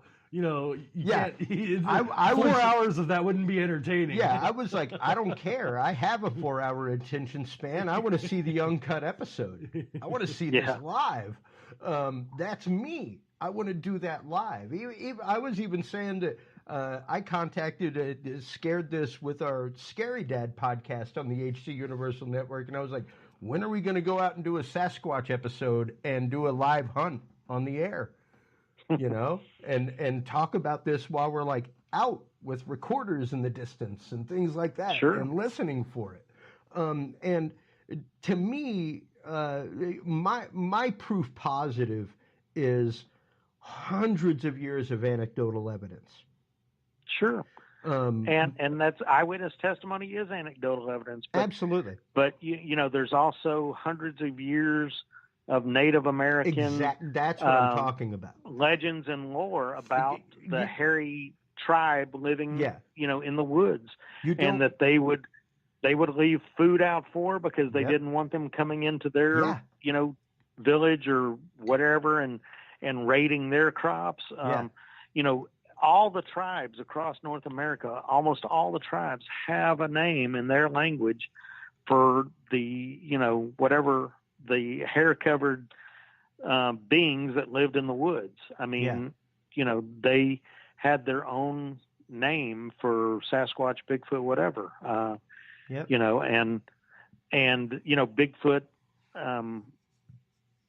didn't come into, all the in Texas, they were generally, just considered like wild men or, some kind of creature. Yeah. They weren't necessarily tagged as Bigfoot. Bigfoot didn't even come into use until 1958. Yeah, some large tracks were found. Well, it was in 58, actually 9 years before the Patterson film, that, large tracks that were found around road, the large machinery that they were using to cut roads in there. Yeah. And they found these large tracks, and one guy cast the track and brought it to a newspaper reporter, and the newspaper reporter coined the name Bigfoot because it was a Bigfoot. But the Patterson film, it's just wild that here we are now into the 51st year since the Patterson film was made. That's still, in my opinion, the best evidence, certainly, photographic or, film evidence of this creature. Now, didn't that film, I'm sorry, Craig, didn't that film get debunked? I thought one of the guys on his deathbed came forward and said it was all a hoax. Nope. The guy who actually filmed it, Roger Patterson, did pass away in 1972 after only 5 years of after he shot the film. He had leukemia and passed away 5 years later. Bob Gimlin pretty much got cut out at the start there. He was a working cowboy and didn't necessarily have time to, raising a family, didn't have time to go out on the road and stuff. And so they kind of basically, Roger Patterson and his brother-in-law, Al DeAtley, kind of, took it out on the road, but they pretty much cut Bob Gimlin out of it. And he was, for many, many years, he had nothing to do with it. He actually sold his film rights to the film for only $10. He just wanted nothing to do with it. And then in 2003, sum back then. $10. In 2003, he attended an event in Willow Creek, California, very near Bluff Creek, where the film was shot. International Sasquatch Symposium. He attended that and told his story there, and so he's kind of, come around and been embraced. And he will be speaking at our event in Jefferson. I was going to say, I just saw that October the other 19th day. and 20th. The fact that y'all have him there, I am so entirely disappointed that I am on the road during that time. I love what I do for a living, but the fact that I cannot be there for the conference is like, oh man, that would be so awesome to go hear Robert Kimlin speak. Yeah, and the Thursday before, on October 18th, is actually his 87th birthday. Wow. His birthday's October 18th. They shot the film on the 20th. So, and we're having a tribute dinner to him Friday night, October 19th, there in Jefferson. And we got Dr. Jeff Meldrum from Idaho State University, an anatomy professor who has spent nearly 2 decades, well, actually more than 2 decades now, studying the foot morphology of the footprint tracks that are found and what kind of creature could be leaving these. He's going to be there. We've got some local Texas guys, Lyle Blackburn here from the Dallas area, Ken Gerhard from San Antonio, nice. Both Texas monster hunters. Yeah. The event is going to be a cool event, and just talking about, presenting evidence, presenting stories, and kind of honoring Bob Gimlin, who, when it comes down to it, I don't know that if they had not made got that film on a 16 millimeter camera, it's about a minute. I think it's about 59 seconds worth of film. No, it's straight up Zapruder film status. Yeah, I mean, it is definitely up there with the Zapruder film. Yeah. If they had not gotten that, I don't know that we'd even be talking seriously. Yeah, no, we would literally be talking myth, legend. We would be talking, and one of the things I wanted to bring up about the Native Americans was the fact that we were having a big discussion about religion and spirituality before we contacted you this evening, and quite honestly, you don't take the time to carve a totem pole about some shit you don't believe in. Yeah. Yeah, that's true. I mean, you just don't. I mean, why you don't make it a totem animal. You don't make it like something that your culture believes in if you don't believe that thing exists. Much like Thunderbirds, much like these other stories of Native Americans that from the Pueblos all the way up to and through Canada, all the way over to the East Coast. Every single tribe talks about these. So and they didn't have social media. They didn't have social media to compare stories or telephones. It's one of the biggest slaps in the face that you could ever give cultures is the fact of like, no, what you believe is crap. Right. Yeah. Like Surely. Straight up. Right. It's bad enough that we gave you pox blankets, but now we just utterly disbelieve everything that you say, even though you've been here on this land way longer than us. Yep. And have much more experience with the wildlife and actively taught us how to hunt it and track it. I don't believe you about that. There's a lot of they smoked a lot of peyote, man. Peyote makes you see some weird shit. That don't make you crazy. Yep.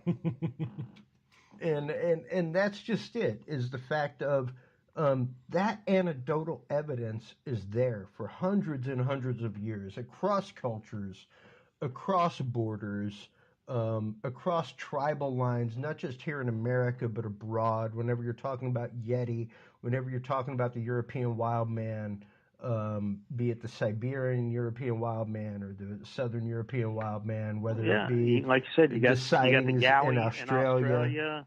Yeah.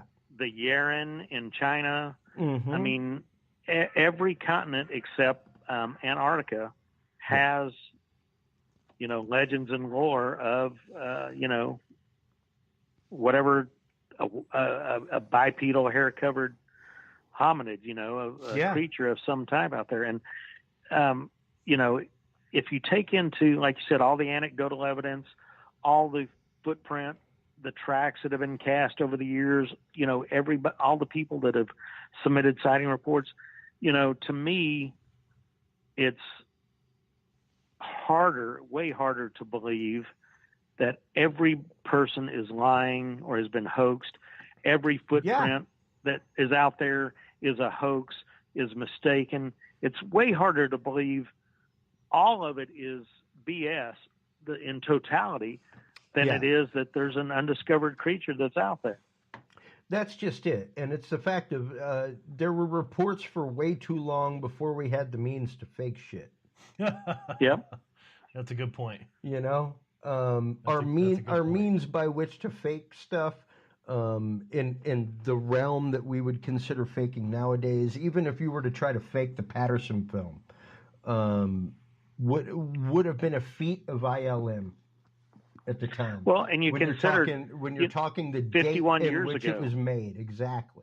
51 years ago, by two basically, cowboys. By a ranch hand and another guy that had a 16 millimeter to shoot some family stuff and some hobby stuff here and there. Yeah. I mean, look at, the first Planet of the Apes movie came out in 1968, the year after the Patterson film. And do you remember what those early, there was no CGI back then. They were rigid costumes that were like from the chest and a head cover. They all wore clothes and won Oscars. They weren't won Oscars for makeup. They weren't wearing clothes, because the apes were modest or, whatever. They were wearing clothes because it covered up a lot of territory that wasn't, a full body costume. Yeah. So you could see how bad it looked. Well, and that's just it. When you're talking about the physiologists that you have coming to the conference, when you start really up close examining the Patterson film, when you start looking at the gait in juxtaposition of the size of the animal, in the way in which it slouches, even in the way in which the skin and fur, or not fur, but hair rather, it has hair, not fur, because like dogs and cats have fur, primates and bipedal animals have hair. And whenever you look at the movement of the hair, even on the hips, shoulders, things like that, it's so natural. There's no way, like I said, even in the best prop and costume shops of the time, Planet of the Apes won Oscars for its makeup. So let me ask you this then. What exactly was Patterson doing out there filming? What was he filming? He had before he caught the tracks that were found out there in the area, and he was wanting to shoot a documentary. Yeah. So they went out there to film, whatever they could find, tracks, whatever, and I think they just got lucky because number one, they were on horseback. Yeah. They weren't humans just, clomping around out there in the wild. I think that the muskiness of the horse and the sound of, the horse disguised them as humans, and they just happened that they turned a corner and Patty, as they call this creature, was leaning down at the edge of the creek, and they, startled it. It stood up and just took off. And to me, while it looks strange on film, my opinion is that it depicts a flesh and blood creature, not a man in a costume or a suit.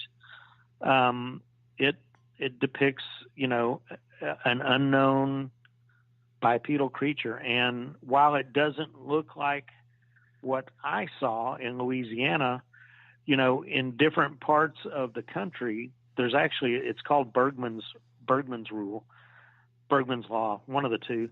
But it basically is, as the same species gets farther away from the equator, they get bulkier and more hair covered, more fur covered, because they need, near the equator, they don't need the fat stores to insulate them. They don't need as much hair.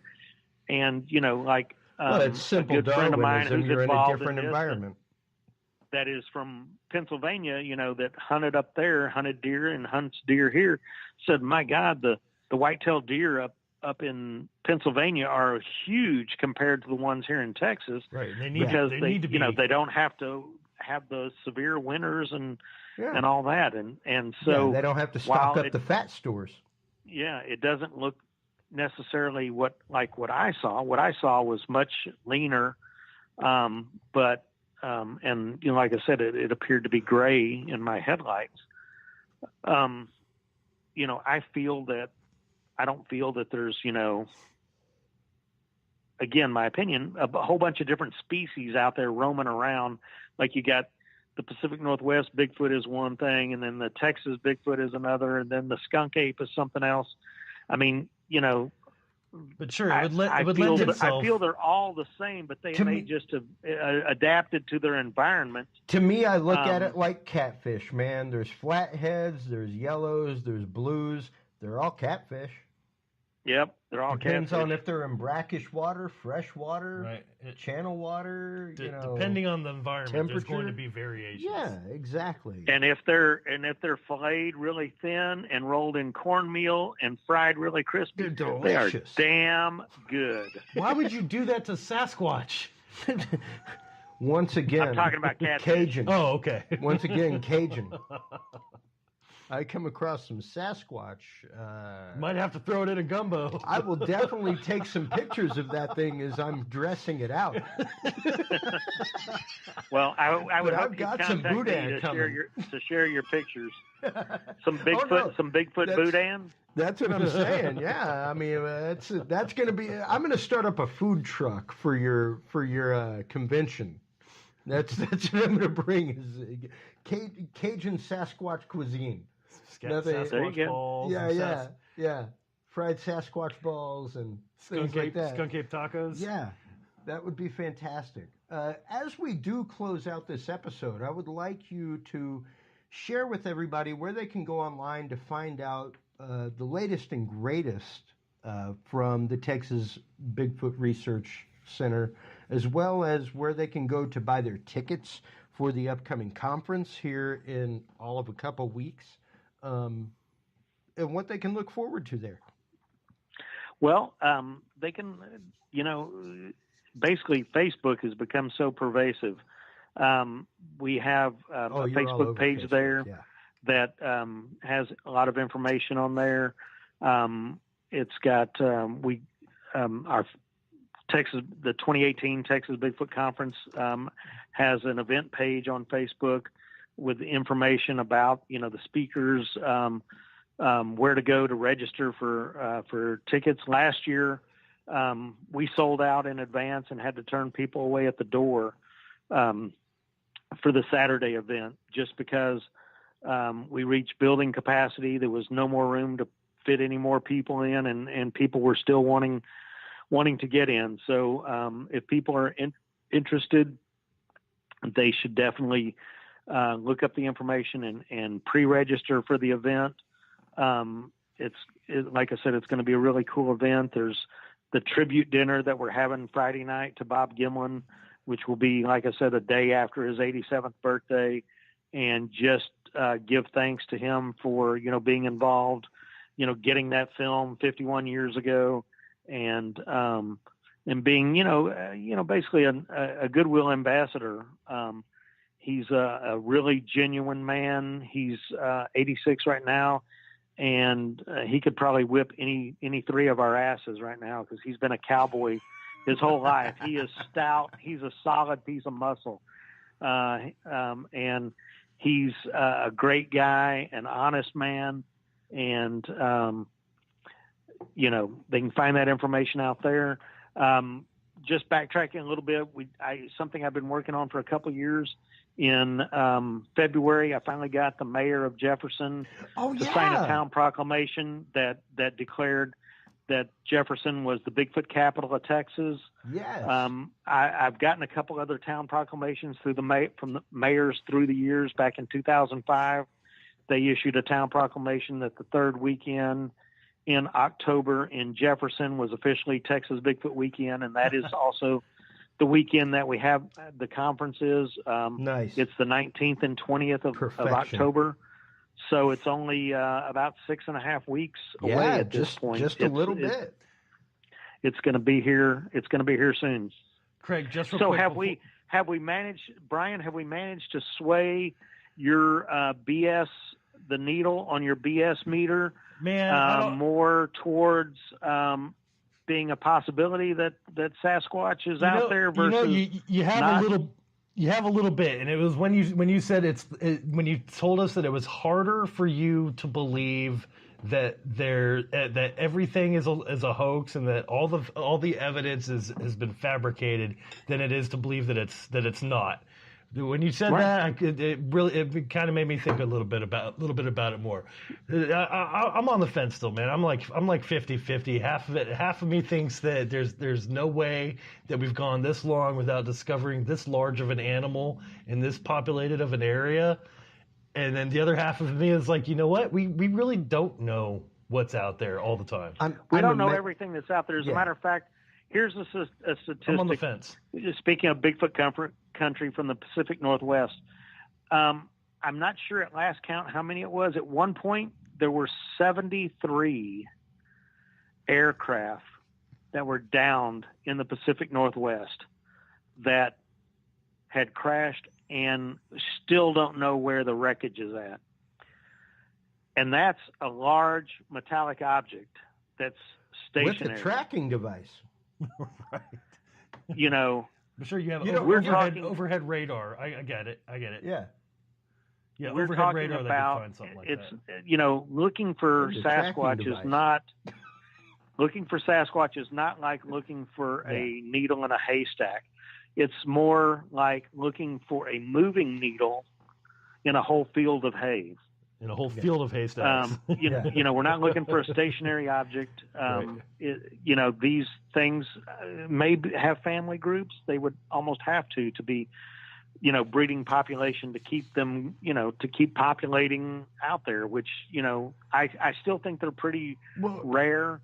Even if you're talking a breeding population of 10,000, even if you're talking a breeding population of 100,000, like Brian was saying earlier, a breeding population of 100,000 amongst 50 states,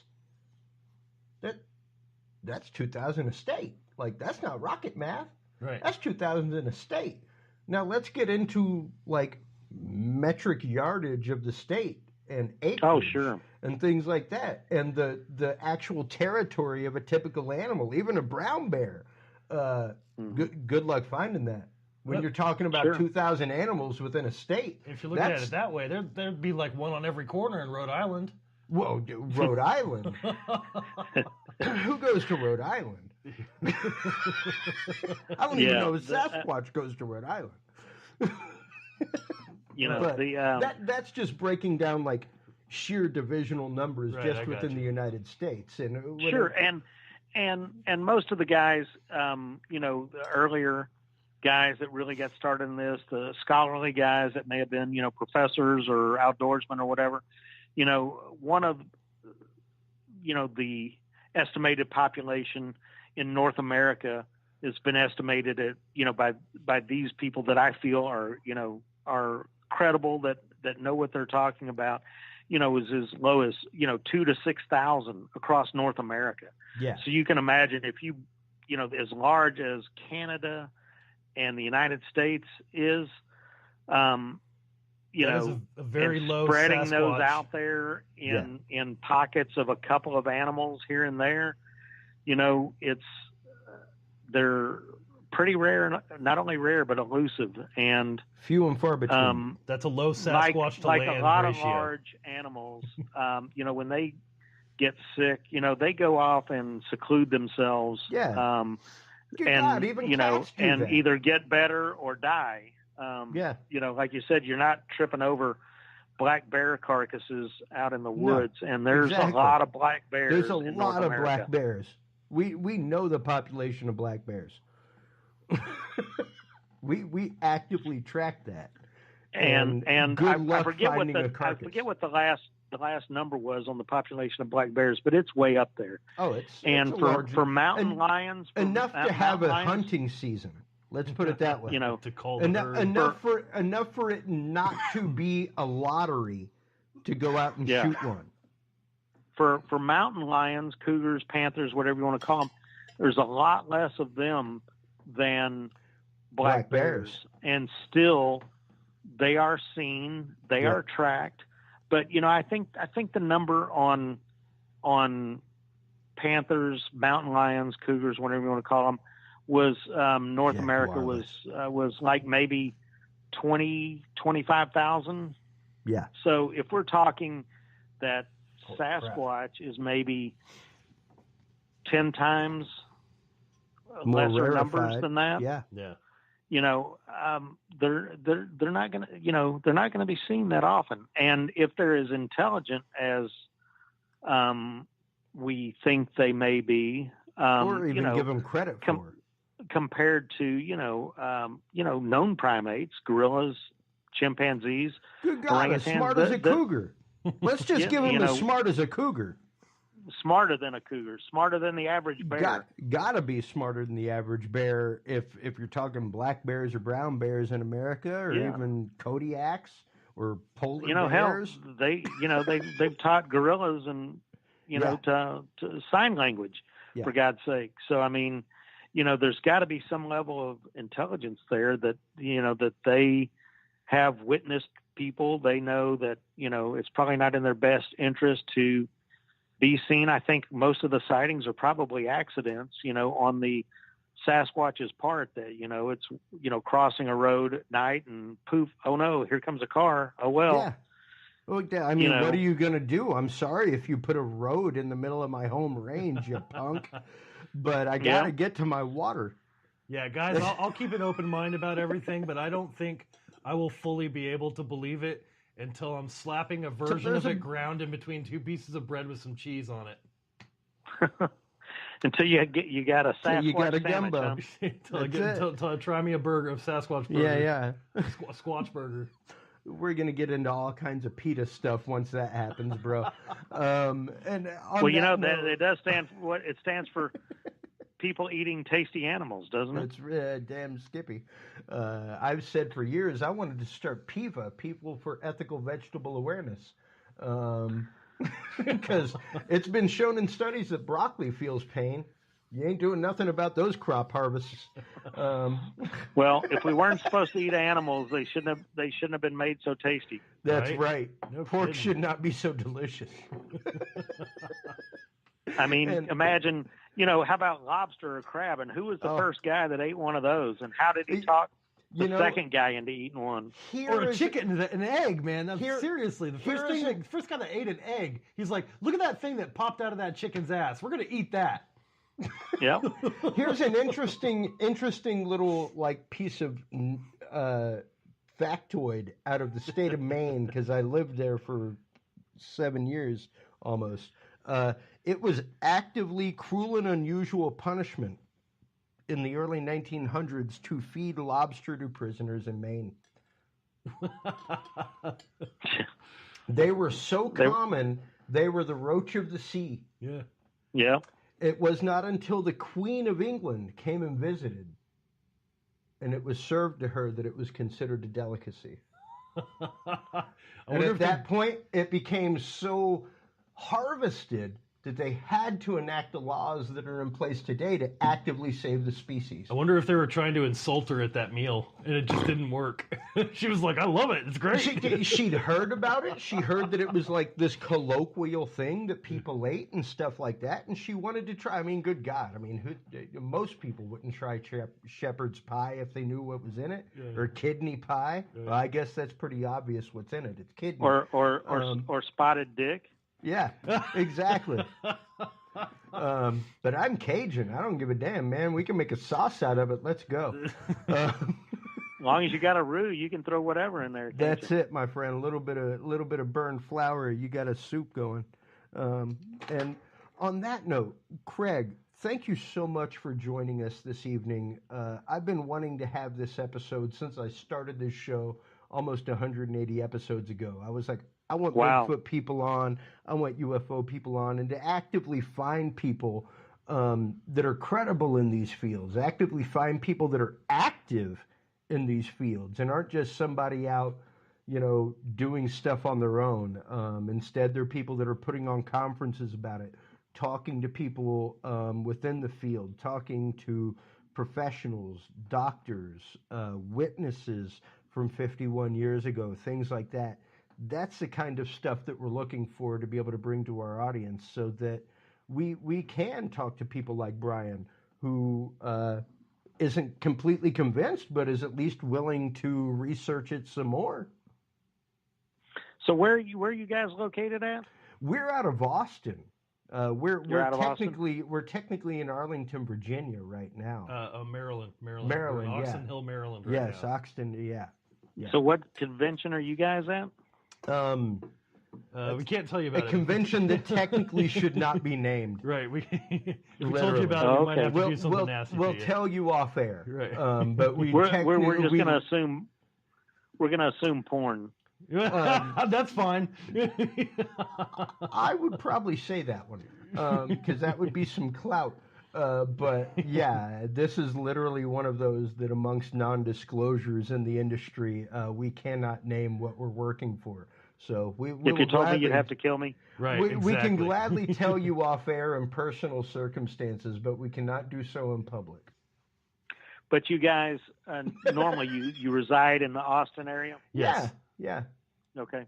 Yeah. You guys ever checked out the Museum of the Weird in Austin on 6th Street? No, yeah. I haven't yet. No. Yeah, have to do that. It's some wild stuff. It's good. I actually lived in Portland, Maine for quite a while. And got to, right as I left, Lauren Coleman started his museum. But before that, I frequently saw him driving down the road in his cryptid mobile. Yep. It was great. His Chevrolet HHR. Yeah, it was awesome. It was so great to be up there and in the midst of that. And I spoke at his conference last year, wow. Labor Day weekend. Awesome. And got to eat a bunch of lobster. I had lobster Nice. at every meal, it seemed like. Yeah, absolutely. On that note, one last time, tell everybody where they can go to get their tickets for the Texas Bigfoot Conference, things like that.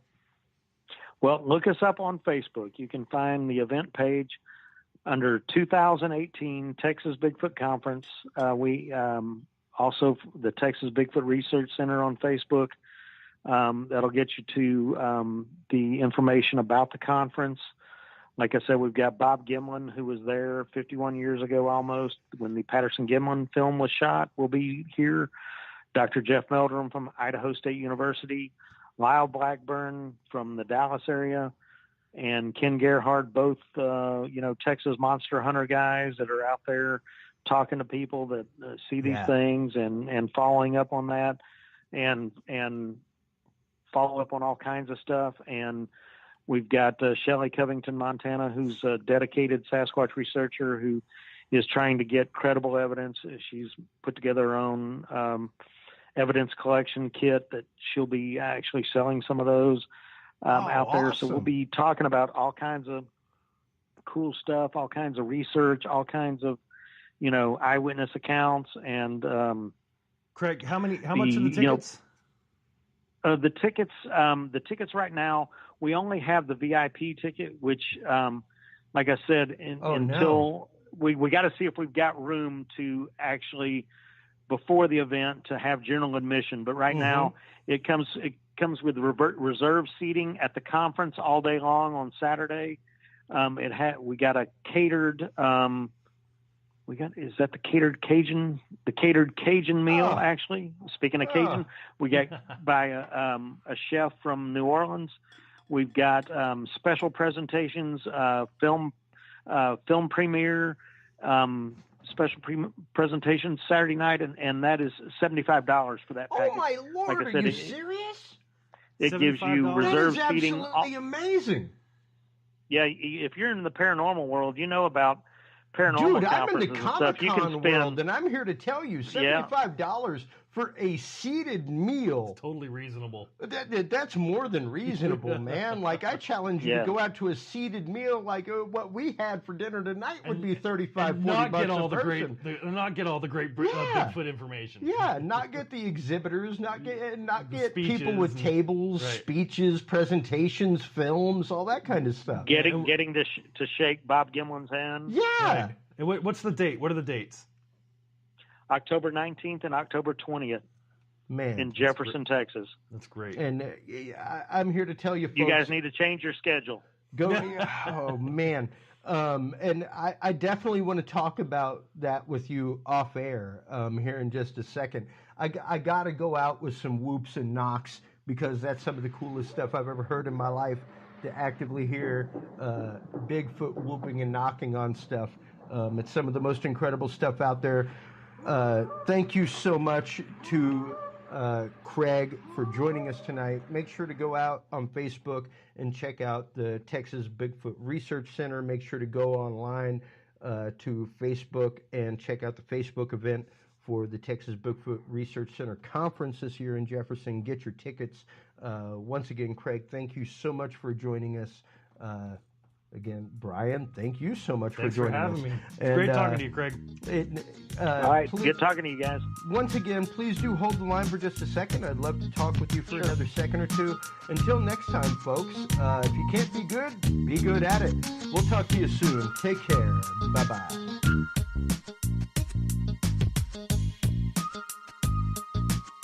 Thanks for listening to this episode of the Dudes and Beer Podcast.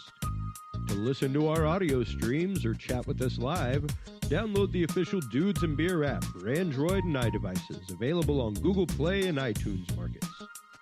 For more episodes, content, and information, visit us online at dudesandbeer.com. You can also find our episodes on Breach.tv, iHeartRadio, Spreaker, SoundCloud, iTunes, YouTube, Stitcher, or your favorite podcast service. Dudes and Beer is a proud member of the HC Universal Network family of podcasts. For more about our sponsors and other podcasts on this network, visit hcuniversalnetwork.com. Thanks for listening, everybody, and until next time, drink responsibly.